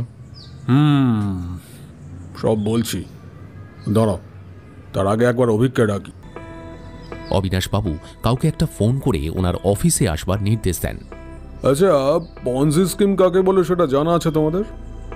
না। ধরে নাও আমি একজন অসাধু মানুষ, আমি বাজারে একটা নতুন বিজনেস আইডিয়া নিয়ে এলাম, যেখানে টাকা জমা দিলে কয়েক মাসের মধ্যে সেটা ডাবল হবে। আমারই কিছু চেনা জানা লোককে টাকা ইনভেস্ট করিয়ে তাদের হাই অঙ্কের টাকা রিটার্ন দিলাম। সাধারণ পাবলিক এইসব দেখে লোভে পড়ে গেল, তারা আমার বিজনেসে টাকা ঢালতে শুরু করলো। আমি বুদ্ধি করে তাদেরই মধ্যে কিছু লোককে নিজের এজেন্ট বানালাম, তাদেরকে দায়িত্ব দিলাম তারা আরও নতুন নতুন ইনভেস্টরদের যাতে নিয়ে আসে। অবভিয়াসলি মোটা অঙ্কের কমিশনের বিনিময়ে, কিন্তু আমার তো কোনো বিজনেস মডেল নেই। আমি মাছের তেলেই মাছ ভাজি। নতুন ইনভেস্টরের টাকা নিয়ে পুরনো ইনভেস্টরকে টাকা রিটার্ন দিই। যে কোনো সময় আমার জালিয়াতি সবার সামনে চলে আসতে পারে, আর টাকা পয়সা সব কিছু ভ্যানিশ হয়ে যেতে পারে। আমাদের রঞ্জনবাবু এরকমই কিছু একটা করছিলেন। অনেকটা চিট ফান্ডে যে টাইপের স্ক্যাম হয় সেরকম না? হ্যাঁ, তুমি ঠিকই ধরেছো। আমি তোমাদের একটা জেনারেল আইডিয়া দিলাম। রঞ্জন একটা অর্গানিক ফার্মিং কোম্পানি খুলবে বলে মার্কেট থেকে অনেক টাকা তুলেছিল। অনেকে লোভ দেখিয়েছিল যে ওরা এই ভেঞ্চারে ইনভেস্ট করলে নাকি অনেক প্রফিট পাওয়া যাবে, কিন্তু পুরোটাই ভাঁওতাবাজি। ওই টাকা নিয়েও নয় ছয় করে গেছে। লোকে যখন বুঝেছে যে ওদের চিট করা হয়েছে, তখন ওরা রঞ্জনের বিরুদ্ধে আমাদের কাছে অভিযোগ জমা করেছে। টাকার অঙ্কটা কত স্যার? আপাতত 1 কোটি, কিন্তু অঙ্কটা বাড়তে পারে। ওনার স্ত্রী কি এর সঙ্গে জড়িয়ে আছেন? দেখো, আপাতত সেই রকম কোনো প্রমাণ আমরা পাইনি। এসবে প্রায় কয়েক মাস আগেই রঞ্জনের সাথে ওনার ডিভোর্স হয়ে গিয়েছিল, কিন্তু আমরা দুইজনের বিরুদ্ধেই গোপনে তদন্ত করতে শুরু করতেই যাব রঞ্জনের দুর্ঘটনায় মৃত্যু সবকিছু ঘেঁটে দিল। আসবো স্যার? বাইরে থেকে একটা লোকের কণ্ঠ ভেসে আসে। এসো অভিক। একটা লোক ঘরে এসে প্রবেশ করে। লোকটার বয়স দিলীপের মতনই, বেশ লম্বা, সুপুরুষ। অবিনাশবাবু আলাপ করিয়ে দেন। আলাপ করিয়ে দিই, ইনি হলেন শ্রী অভিক সরকার, কান্ট্রি ফার্স্ট ইন্স্যুরেন্স কোম্পানির ইস্টার্ন রিজনের চিফ ইনভেস্টিগেটর। আর অভিক, এনারা হলেন দিলীপ কুমার প্রধান, আর ইনি ময়ূর কুমার জানা। এনারা লালবাজার থেকে এসেছেন রঞ্জন দত্তগুপ্তের মৃত্যুর ব্যাপারে কথা বলতে। আপনিও রঞ্জন দত্তগুপ্তের মৃত্যু তদন্ত করছেন? আমরা অন্য একজন ব্যক্তির মার্ডার কেসে তদন্ত করছি, তবে আমার দৃঢ় বিশ্বাস ওই ব্যক্তি কোনোভাবে রঞ্জন দত্তগুপ্তের মৃত্যুর সঙ্গে যুক্ত হতে পারে। ইন শর্ট, রঞ্জন দত্তগুপ্তের মৃত্যুটা নিছক দুর্ঘটনা নাও হতে পারে। স্যার, আপনাকে তাহলে একটা ইনফরমেশন দিই। মারা যাওয়ার প্রায় 1 বছর আগে রঞ্জনবাবু আমাদের কোম্পানি থেকে একটা মোটা অঙ্কের বিমা নেন। ওনার স্ত্রী এখনও ওই বিমার নমিনি আছেন, এবং রিসেন্টলি উনি ক্লেমের জন্য সব কাগজপত্র আমাদের অফিসে জমা দিয়েছেন। দিলীপ একটু নড়ে চড়ে বসেন। তার চোখের দৃষ্টি এখন অভিক বাবুর দিকে স্থির। বিমার অঙ্কটা কত? 6 কোটি। ভদ্রমহিলা ইন্স্যুরেন্সের কথা বলছিলেন বটে। আপনারা নিশ্চয়ই আপনাদের দিক থেকে রঞ্জনবাবুর দুর্ঘটনার ব্যাপারে তদন্ত করছেন। দেখুন স্যার, এত বড় ক্লেম অ্যামাউন্ট, এটা যখন জড়িয়ে রয়েছে, কোম্পানি বেশ ভালোভাবেই তদন্ত করবে। ম্যানেজমেন্ট আমার উপর দায়িত্ব দিয়েছে পুরো তদন্তের উপর নজর রাখতে। আমি তো already state police, NHAI, RTO এই সমস্ত লোকেদের সঙ্গে কথা বলছি। পুরোদস্তুর তদন্ত চলছে। আমাদের এন্ড থেকে কোনো কিছুর গ্যাপ থাকবে না। আপনার কি মনে হচ্ছে? অন পেপার সব কিছু ঠিকই আছে, তবু কি? সব কিছুই যেন বড্ড পারফেক্ট। প্রায় 10 বছর ধরে দুর্ঘটনার কেস ঘাটছি, ভালোভাবেই জানি নমিনি কাগজপত্র জমা দেওয়া তো দূরের কথা, সব কাগজ জোগাড় করে উঠতেই পারে না। কিন্তু রঞ্জনের কেস একেবারে আলাদা। সব কাগজই যেন একদম পারফেক্ট। আমাদের যা দরকার ছিল, ভদ্রমহিলা সেই সব ডকুমেন্ট প্রোভাইড করেছেন। আমার কেন জানি মনে হচ্ছে ওনার কাছে সব কিছু যেন অলরেডি রেডি করাই ছিল। উনি শুধু স্বামীর দুর্ঘটনায় মরবার জন্য অপেক্ষা করছিলেন। তোমার কি মনে হচ্ছে ওই মহিলা বিমার টাকার জন্য নিজের প্রাক্তন স্বামীকে খুন করিয়েছেন? রোশনি নিজের স্বামীর দুর্ঘটনার ব্যাপারে ডেফিনেটলি জড়িয়ে আছেন। আমার মনে এই ব্যাপারে কোনো সন্দেহ নেই। দিলীপের কথায় অবিনাশ আর অভিক দুজনেই অবাক হয়ে যান। ময়ূর নিজেও চমকে যায়। তুমি এতটা শিওর হয়ে বলছো কি করে দিলীপ? দিলীপ তখন জ্যাকের মৃত্যু থেকে শুরু করে এখন পর্যন্ত তিনি তদন্ত করে কি কি পেয়েছেন সব কিছু খুলে বলেন। সবকিছু শোনার পর দুজনেই আশ্চর্য হয়ে যান। আপনি এত শিওর হচ্ছেন কি করে? রোশনিকে যখন জিজ্ঞেস করেছিলাম উনি জ্যাকি ডি সিলভাকে চেনেন কিনা, উনি আমাকে বলেছিলেন তিনি ওই নামে কাউকে চেনেন না। অথচ শেষ পর্যন্ত বিরক্ত হয়ে তিনি জ্যাকি ডি সিলভাকে জ্যাকি মাস্টার হিসেবে সম্বোধন করলেন। উনি কি করে জানলেন জ্যাকি ডি সিলভা আর জ্যাকি মাস্টার দুজনেই এক লোক? কাঁচা কাজ করে ফেলেছেন ম্যাডাম। ওনার আরো ধৈর্য ধরে সতর্ক হয়ে আমার সঙ্গে কথা বলা উচিত ছিল। হ্যাঁ, তুমি বলো কি হে ছোকরা, ভদ্রমহিলা একা হাতে সবকিছু করেছেন নাকি? একা হাতে ওনার পক্ষে এত কিছু করে ওঠা সম্ভব নয় স্যার। নিশ্চয়ই ওনার সঙ্গে কেউ আছে যে ওনাকে সাহায্য করে যাচ্ছে। অভিকবাবু, আপনাকে একটা অনুরোধ করবো, রাখবেন? কি অনুরোধ? যে কোনো উপায় হোক রোশনি ম্যাডামের ক্লেম আটকে রাখুন। আমাদের কাছ থেকে ক্লিয়ারেন্স না পেলে কোনো অ্যামাউন্ট ট্রান্সফার করবেন না, ঠিক আছে? অভিকবাবু মাথা নেড়ে হ্যাঁ বলেন। আমার মনে একটা প্রশ্ন আছে, আপনাদের দুজনের আলাপ কি করে হলো স্যার? যেমন করে তোমাকে আজকে ডেকে আনলাম সেইভাবেই। আমার লোক খবর দিয়েছিল যে রোশনি দত্তগুপ্তর বাড়িতে নাকি একজন ইন্স্যুরেন্সের লোক ঘুরঘুর করছে। ফোন লাগিয়ে ডেকে পাঠালাম এখানে। ওর অফিসও বেশ কাছে। ঠিক আছে স্যার, আমি যোগাযোগে থাকবো। ওদের দুজনকে বিদায় জানিয়ে দিলীপ আর ময়ূর বেরিয়ে যান অবিনাশবাবুর চেম্বার থেকে। গাড়িতে উঠে ময়ূর কিছু বলতে যাবে, তার আগেই দিলীপ বলে ওঠেন, ময়ূর এখন কোনো প্রশ্ন নয়, আমাকে একটু ঠান্ডা মাথায় ভাবতে দাও সব কিছু। সব ইকুয়েশন একেবারে পাল্টে গেছে। অগত্যা ময়ূর চুপ করেই থাকে।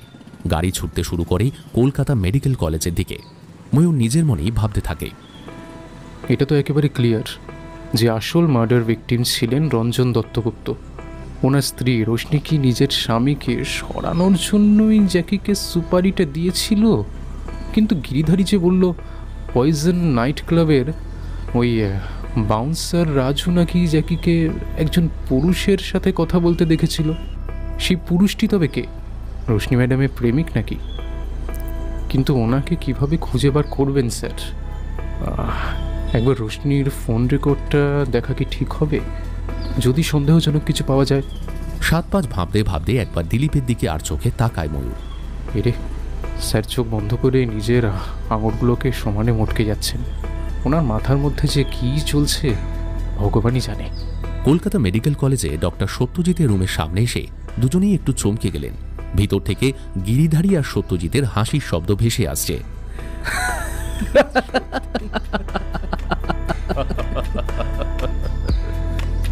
দুই ছিটিয়ালের বেশ ভালোই বন্ধুত্ব হয়ে গেছে দেখছি। হ্যাঁ, ময়ূর হেসে ফেলে। দিলীপের আন্দাজ একেবারে ঠিক। ঘরের মধ্যে একটা চেয়ারে গিরিধারী বসে আছে, হাতে কফির কাপ। ডক্টর সত্যজিতের সামনে রঞ্জন দত্তগুপ্তের পোস্টমর্টেমের ফাইলটা খোলা। উনি মন দিয়ে সেই ফাইল পড়ছেন। দিলীপ ঘরে ঢুকতেই ডক্টর সত্যজিৎ বেশ অভিযোগের সুরে বললেন, এবার কিন্তু বাড়াবাড়ি হচ্ছে। শুধুমাত্র একটা পোস্টমর্টেম রিপোর্ট দেখে আমার পক্ষে এক্সপার্ট ওপিনিয়ন দেওয়া সম্ভব না। আমার বডি চাই। বডিটা কোথায়? কি করব? এটা এমন একটা কেস যেখানে আমরা ডেড বডি ছাড়া দুটো খুনের তদন্ত করছি। দুটো? ময়ূর। দিলীপ সত্যজিতের কাছ থেকে কেস ফাইল আর পোস্টমর্টেম রিপোর্ট নিয়ে এক কোণে গিয়ে পড়তে শুরু করে। ময়ূর এখনো পর্যন্ত যা ঘটেছে, অবিনাশবাবু আর অভিকবাবুর কাছ থেকে ওরা যা তথ্য পেয়েছে, এক এক করে সবকিছু বলতে শুরু করে। সবকিছু জানবার পর ডক্টর সত্যজিৎ আর গিরিধারীর চোখ কপালে উঠে যায়। গিরিধারী বলে, বলিস কি রে, 6 কোটি টাকার জন্য বউ বরকে টপকে দিল? 6 কোটি টাকা অনেক টাকা রে। 6 কোটি টাকা ভাব একবার। আমি এর চেয়েও কম অ্যামাউন্টের জন্য লোককে খুন করতে দেখেছি। আচ্ছা, পোস্টমর্টম রিপোর্টে কি আছে? ওই তো, রঞ্জনবাবু নিজে গাড়ি চালিয়ে NH-19 দিয়ে কলকাতায় ফিরছিলেন। এবার নিয়ন্ত্রণ হারিয়ে গাড়িটা একটা ডাম্পারে ধাক্কা মারে, সঙ্গে সঙ্গে গাড়িতে আগুন লেগে যায় আর রঞ্জনবাবু গাড়ি থেকে বেরোতে পারেননি, তাই on spot death. Dumper? Guard rail নয় তাহলে? হ্যাঁ, ডাম্পার। নিউজে ভুল দেখিয়েছে। স্ট্রেঞ্জ, ডাম্পারটা ওখানে কি করছিল? ড্রাইভারের বয়ান অনুযায়ী ডাম্পারটা হঠাৎই খারাপ হয়ে গিয়েছিল। ওই পাশের ধাবায় নাকি একটা মেকানিক ডাকতেও গিয়েছিল।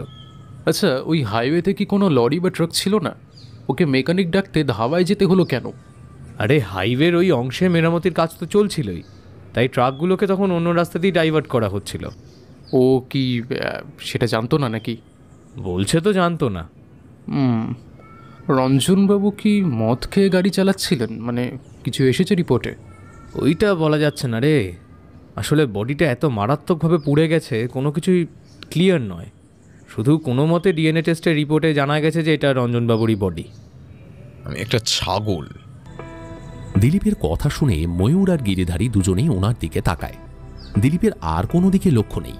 ওনার দুই চোখ পোস্টমর্টেম রিপোর্টেই আটকে আছে। দিলীপ উঠে এসে সত্যজিতের সামনে রিপোর্টটা তুলে ধরেন। বল, যেটা আমি দেখছি সেটা তোর চোখেও পড়েছে। You are absolutely right. যা দেখেছিস ঠিক দেখেছিস। দিলীপ ফোন বার করে সঙ্গে সঙ্গে অভিকবাবুকে ফোন করেন। অভিকবাবু, অপরাধীদের ধরার জন্য একটা ফাঁদ পাতবো, একটু সাহায্য করবেন? আপনাকে কি করতে হবে সেটা আমি ডিটেলসে বলে দিচ্ছি, আপনি শুধু সেই মতন কাজ করে যান। বিলিভ মি, আপনার কোম্পানি একটা মস্ত বড় ফ্রডের হাত থেকে বেঁচে যাবে। ফোন কেটে দিলীপ গিরিধারীর দিকে তাকান। গিরিধারী, তুমি শক্তিগড় থানায় চলে যাও। ওই প্রত্যক্ষদর্শী ব্যক্তিদের থানায় তুলে নিয়ে গিয়ে বেশ ভালো করে খাতির যত্ন করো। পুলিশের কাছে মিথ্যে কথা বলা যে কত বড় অপরাধ সেটা ওদের হারে হারে বুঝিয়ে দাও। স্যার, আপনি কি এমন দেখলেন রিপোর্টে?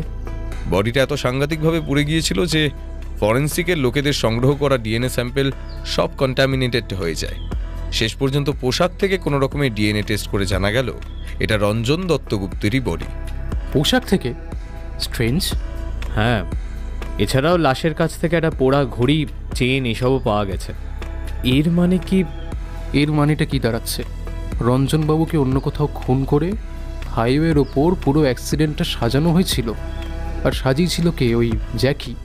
আর তাই জন্যই জ্যাকির দুটো হাত পুড়ে গিয়েছিল, কারণ ওই গাড়ি চালিয়ে অ্যাক্সিডেন্টের নাটকটা করেছিল আর তারপরে গাড়ি থেকে বেরিয়ে যায়। হ্যাঁ হ্যাঁ, একদম ঠিক, কারেক্ট। জ্যাকি তো স্টান্টম্যান ছিল, এইসব ব্যাপার তো ওর কাছে কিছুই নয়। দিলীপ ময়ূর আর গিরিধারীর কথা শুনে মিটি মিটি হাসতে থাকেন। স্যার, আপনি কি আরও কিছু লুকিয়ে যাচ্ছেন? কাইন্ডলি বলুন আমাদের। তোমাদের দুজনের থিওরিতে মেরিট আছে, কিন্তু আমার প্রশ্ন, তোমরা যে বলছো সেটা আদৌ ঘটেছিল কি?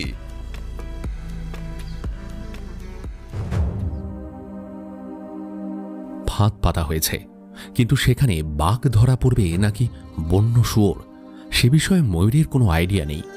দিলীপ সেই দিন থেকে একেবারে মৌনব্রত ধারণ করেছেন। ময়ূর অনেক প্রশ্ন করেও কোনো উত্তর পায়নি। গিরিধারী শক্তিগড় থানায় গিয়ে ওই প্রত্যক্ষদর্শী ব্যক্তিদের তুলে নিয়ে এসেছিল।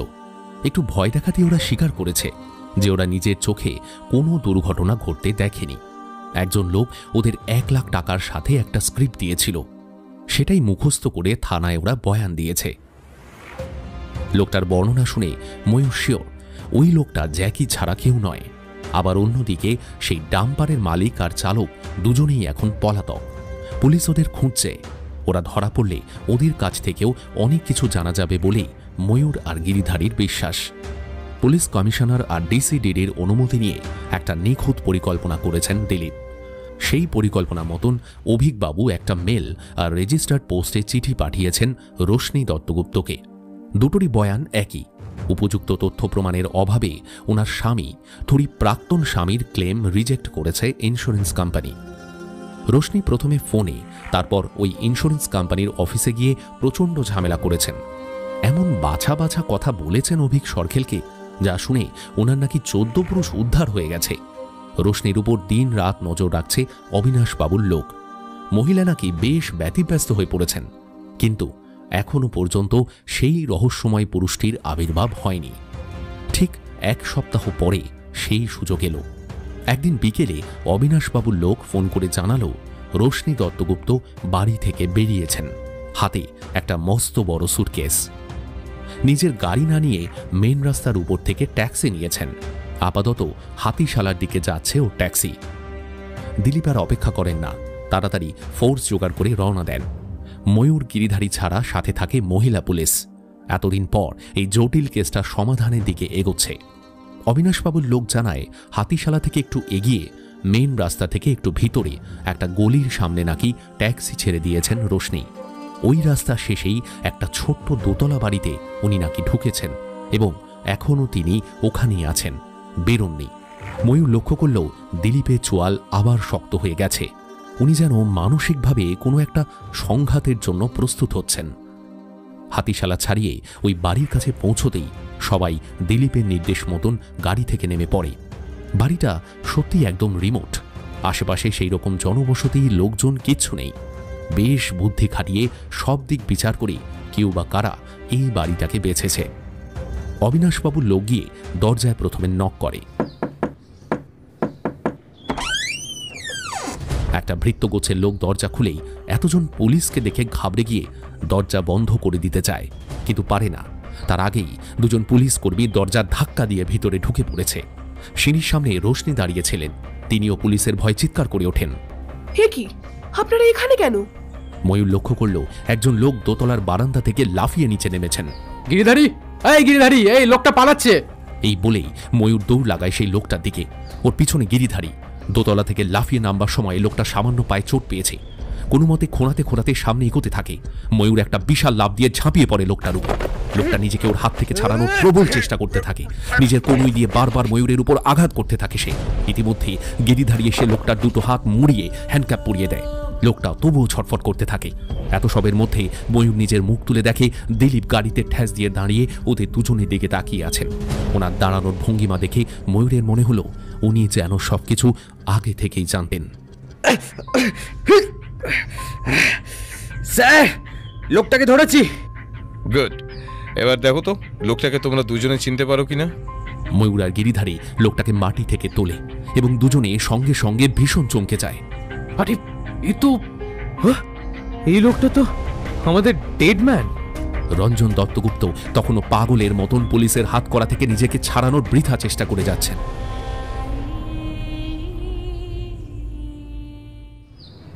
লালবাজারে এই মুহূর্তে যেন মেলা বসেছে। ট্যাংরা থানা থেকে ছুটে এসেছেন দিবাকর মণ্ডল আর পেখম রায়। দিলীপই ফোন করে ওনাদের দুজনকে ডেকেছেন। এসেছেন অবিনাশ মিশ্র, এসেছেন অভিকবাবু।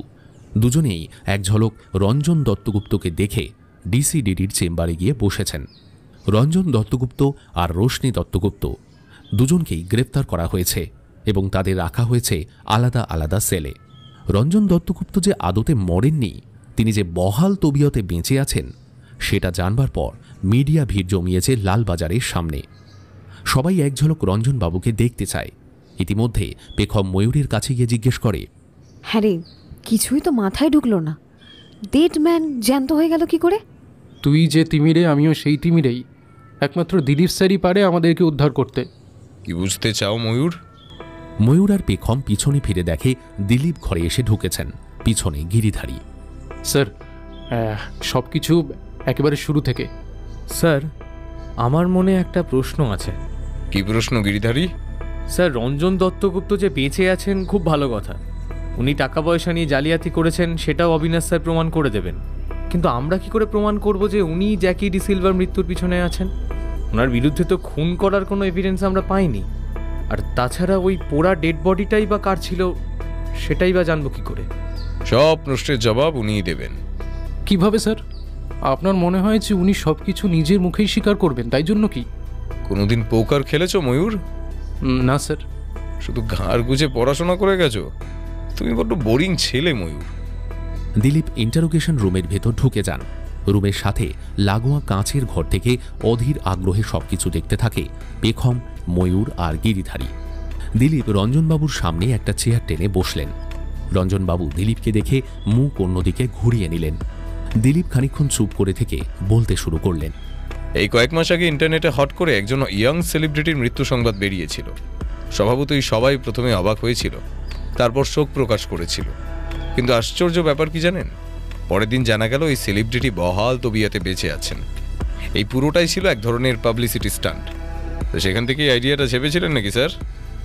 রঞ্জন কিছু না বলে দিলীপের দিকে জ্বলন্ত দৃষ্টিতে তাকিয়ে থাকেন। সেটা উপেক্ষা করেই দিলীপ আবার বলতে থাকেন। কিন্তু বলতে বাধ্য হচ্ছি, কনসেপ্টটা খুবই পুরনো, খুব ট্রাইড অ্যান্ড টেস্টেড। হাজার একটা সিনেমা, গোয়েন্দা গল্প আছে এরকম কনসেপ্টের উপর। আপনার মতো বুদ্ধিমান লোকের কাছে এর থেকে কিছু একটা বেটার প্ল্যান আশা করেছিলাম। আমারই ভুল। আমার বোঝা উচিত ছিল যে সাউথের সিনেমা কপি করতে করতে আপনার মাথার ভেতরে একটা কপি মেশিন বসে গেছে। ওখান থেকে এখন আর অরিজিনাল কিছু বেরোয় না। কি বলতে চাইছেন আপনি? প্ল্যানটা ভালোই করেছিলেন, লোকটোকে অনেক অনেক টাকা তুলে সেগুলো নয়জয় করলেন। তারপর যখন দেখতে পেলেন লোকে ধীরে ধীরে সবকিছু টের পেতে শুরু করেছে, তখন মনে মনে প্রমাদ গুনলেন। আপনি বেশ ভালোভাবেই জানতেন লোকের টাকা ফেরত দেওয়ার ইচ্ছে বা ক্ষমতা দুটোই আপনার নেই। যারা আপনার কোম্পানিতে টাকা ইনভেস্ট করেছে তারা আপনার বিরুদ্ধে পুলিশের কাছে গেলে আপনার মানহানির সঙ্গে সঙ্গে জেলে যাওয়াও প্রায় নিশ্চিত। যদি কোনোভাবে এটা এড়ানো যায়, আপনি তখন ঠিক করলেন আপনি এই পৃথিবী থেকেই সরে যাবেন। সত্যি সত্যি না, শুধুমাত্র কাগজে কলমে। সেই অনুযায়ী আপনি প্ল্যান করতে শুরু করলেন। প্রথমেই নিজের নামে একটা বড় ইন্স্যুরেন্স করলেন, যার নমিনি করলেন নিজের স্ত্রীকে। কিছু মাস পরে সেই স্ত্রীকে ডিভোর্স দিলেন, কিন্তু নমিনি চেঞ্জ করলেন না, যাতে আপনার সোকল্ড মৃত্যুর পর আপনার স্ত্রী ক্লেমের টাকা পেতে পারেন। তারপর আপনার আসল কাজ শুরু হলো, নিজের মৃত্যুর নাটক সাজানো। কি রঞ্জনবাবু, আমি ঠিক পথে এগোচ্ছি তো? বলে যান, গল্প শুনতে বেশ ভালোই লাগছে। ঘটনাচক্রে আপনার সঙ্গে জ্যাকির আবার দেখা হলো। আবার বলছি কারণ আপনি জ্যাকিকে আগে থেকেই চিনতেন। যে সিনেমার ডাইরেক্টরের সঙ্গে জ্যাকি মারপিট করেছিল সেই সিনেমার নায়ক ছিলেন আপনি। আমি খবর নিয়ে জেনেছি। ব্যাস, আপনার মাথায় একটা বুদ্ধি খেলে গেল। আপনি জ্যাকিকে অর্থ দিয়ে সাহায্য চাইলেন। জ্যাকিও লোভে পড়ে রাজি হয়ে গেল। আপনি আর জ্যাকি দুজনে মিলে ঠিক করলেন আপনার মৃত্যু ঘটবে পথ দুর্ঘটনার পর আগুনে পুড়ে, কলকাতা থেকে একটু দূরে NH-19। অগ্নিকাণ্ডই এই দিক থেকে বেস্ট, কারণ অগ্নিকাণ্ডের পর দেহ বিভৎসভাবে ড্যামেজ হয়ে যায়। তখন ম্যাক্সিমাম ক্ষেত্রে বডি চিনতে হয় DNA টেস্ট দিয়ে, আর চাইলেই সাংঘাতিকভাবে কারচুপি করা যায় এই DNA টেস্টে।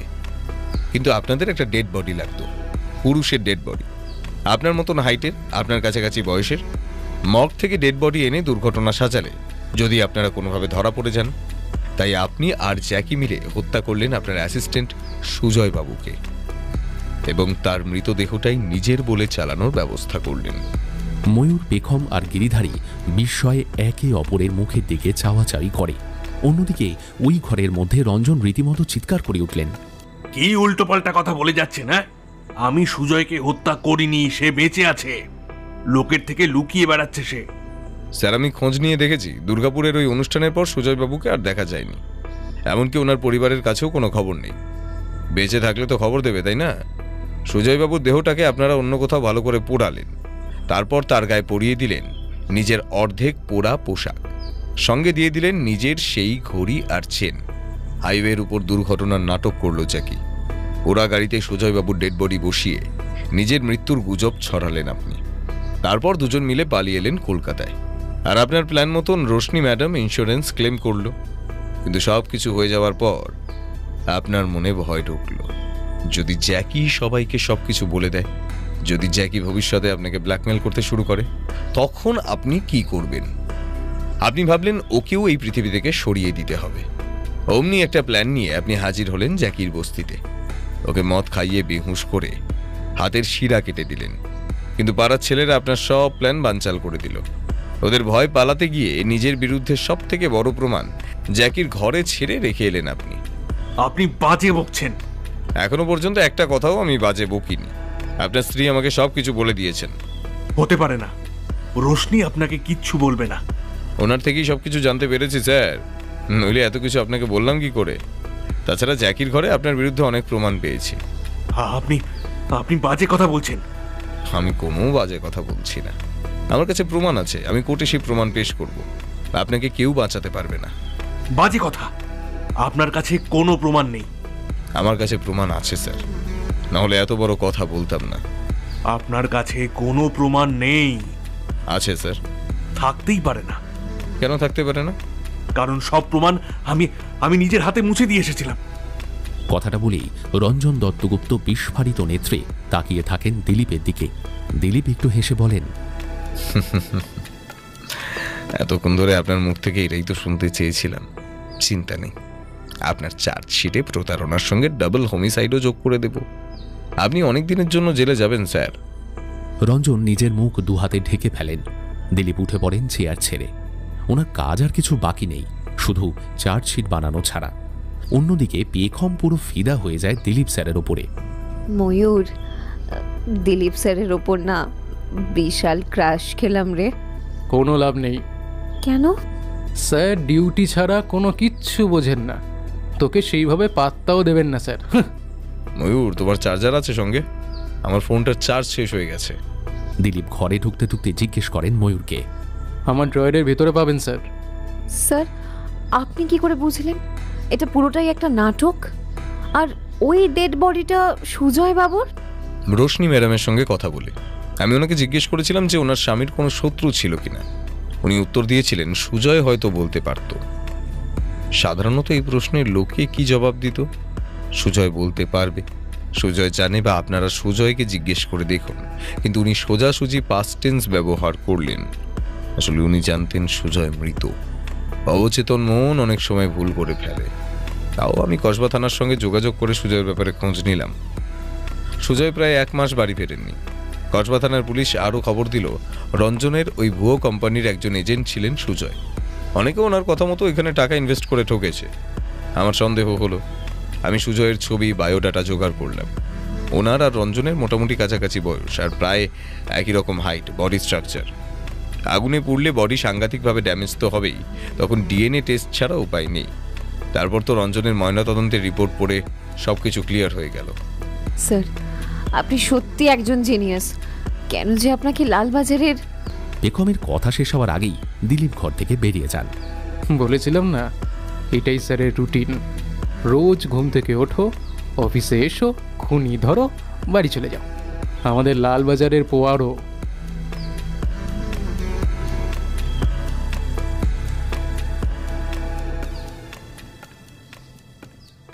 তো বন্ধুরা, দিলীপ স্যারকে তোমাদের কেমন লাগলো অবশ্যই কিন্তু কমেন্ট করে জানাবে। আর গল্পটা ভালো লেগে থাকলে কিন্তু চ্যানেলটা সাবস্ক্রাইব করতে অবশ্যই মনে রাখবে। ইউটিউবে একটা নতুন ফিচার এসেছে, হাইপ পয়েন্টস। যে ভিডিও যত বেশি হাইপ পয়েন্টস পাবে সেই ভিডিও ইউটিউব তত বেশি প্রমোট করবে তাদের অ্যালগোরিদমে। তাই সবাই যদি একটু ভিডিওটায় গিয়ে হাইপ করে দাও, খুব উপকার হয় আমাদের। এক একজন কিন্তু 3 বার করে হাইপ করতে পারবে ভিডিওটা। আর হ্যাঁ, অবশ্যই কিন্তু নোটিফিকেশন বাটনটা অল করে রেখো, কারণ সামনের সপ্তাহে নেশিডাক গল্পের আড্ডায় কিন্তু আসছেন একেন বাবু। তো চলো, দেখা হচ্ছে। সবাই ভালো থেকো।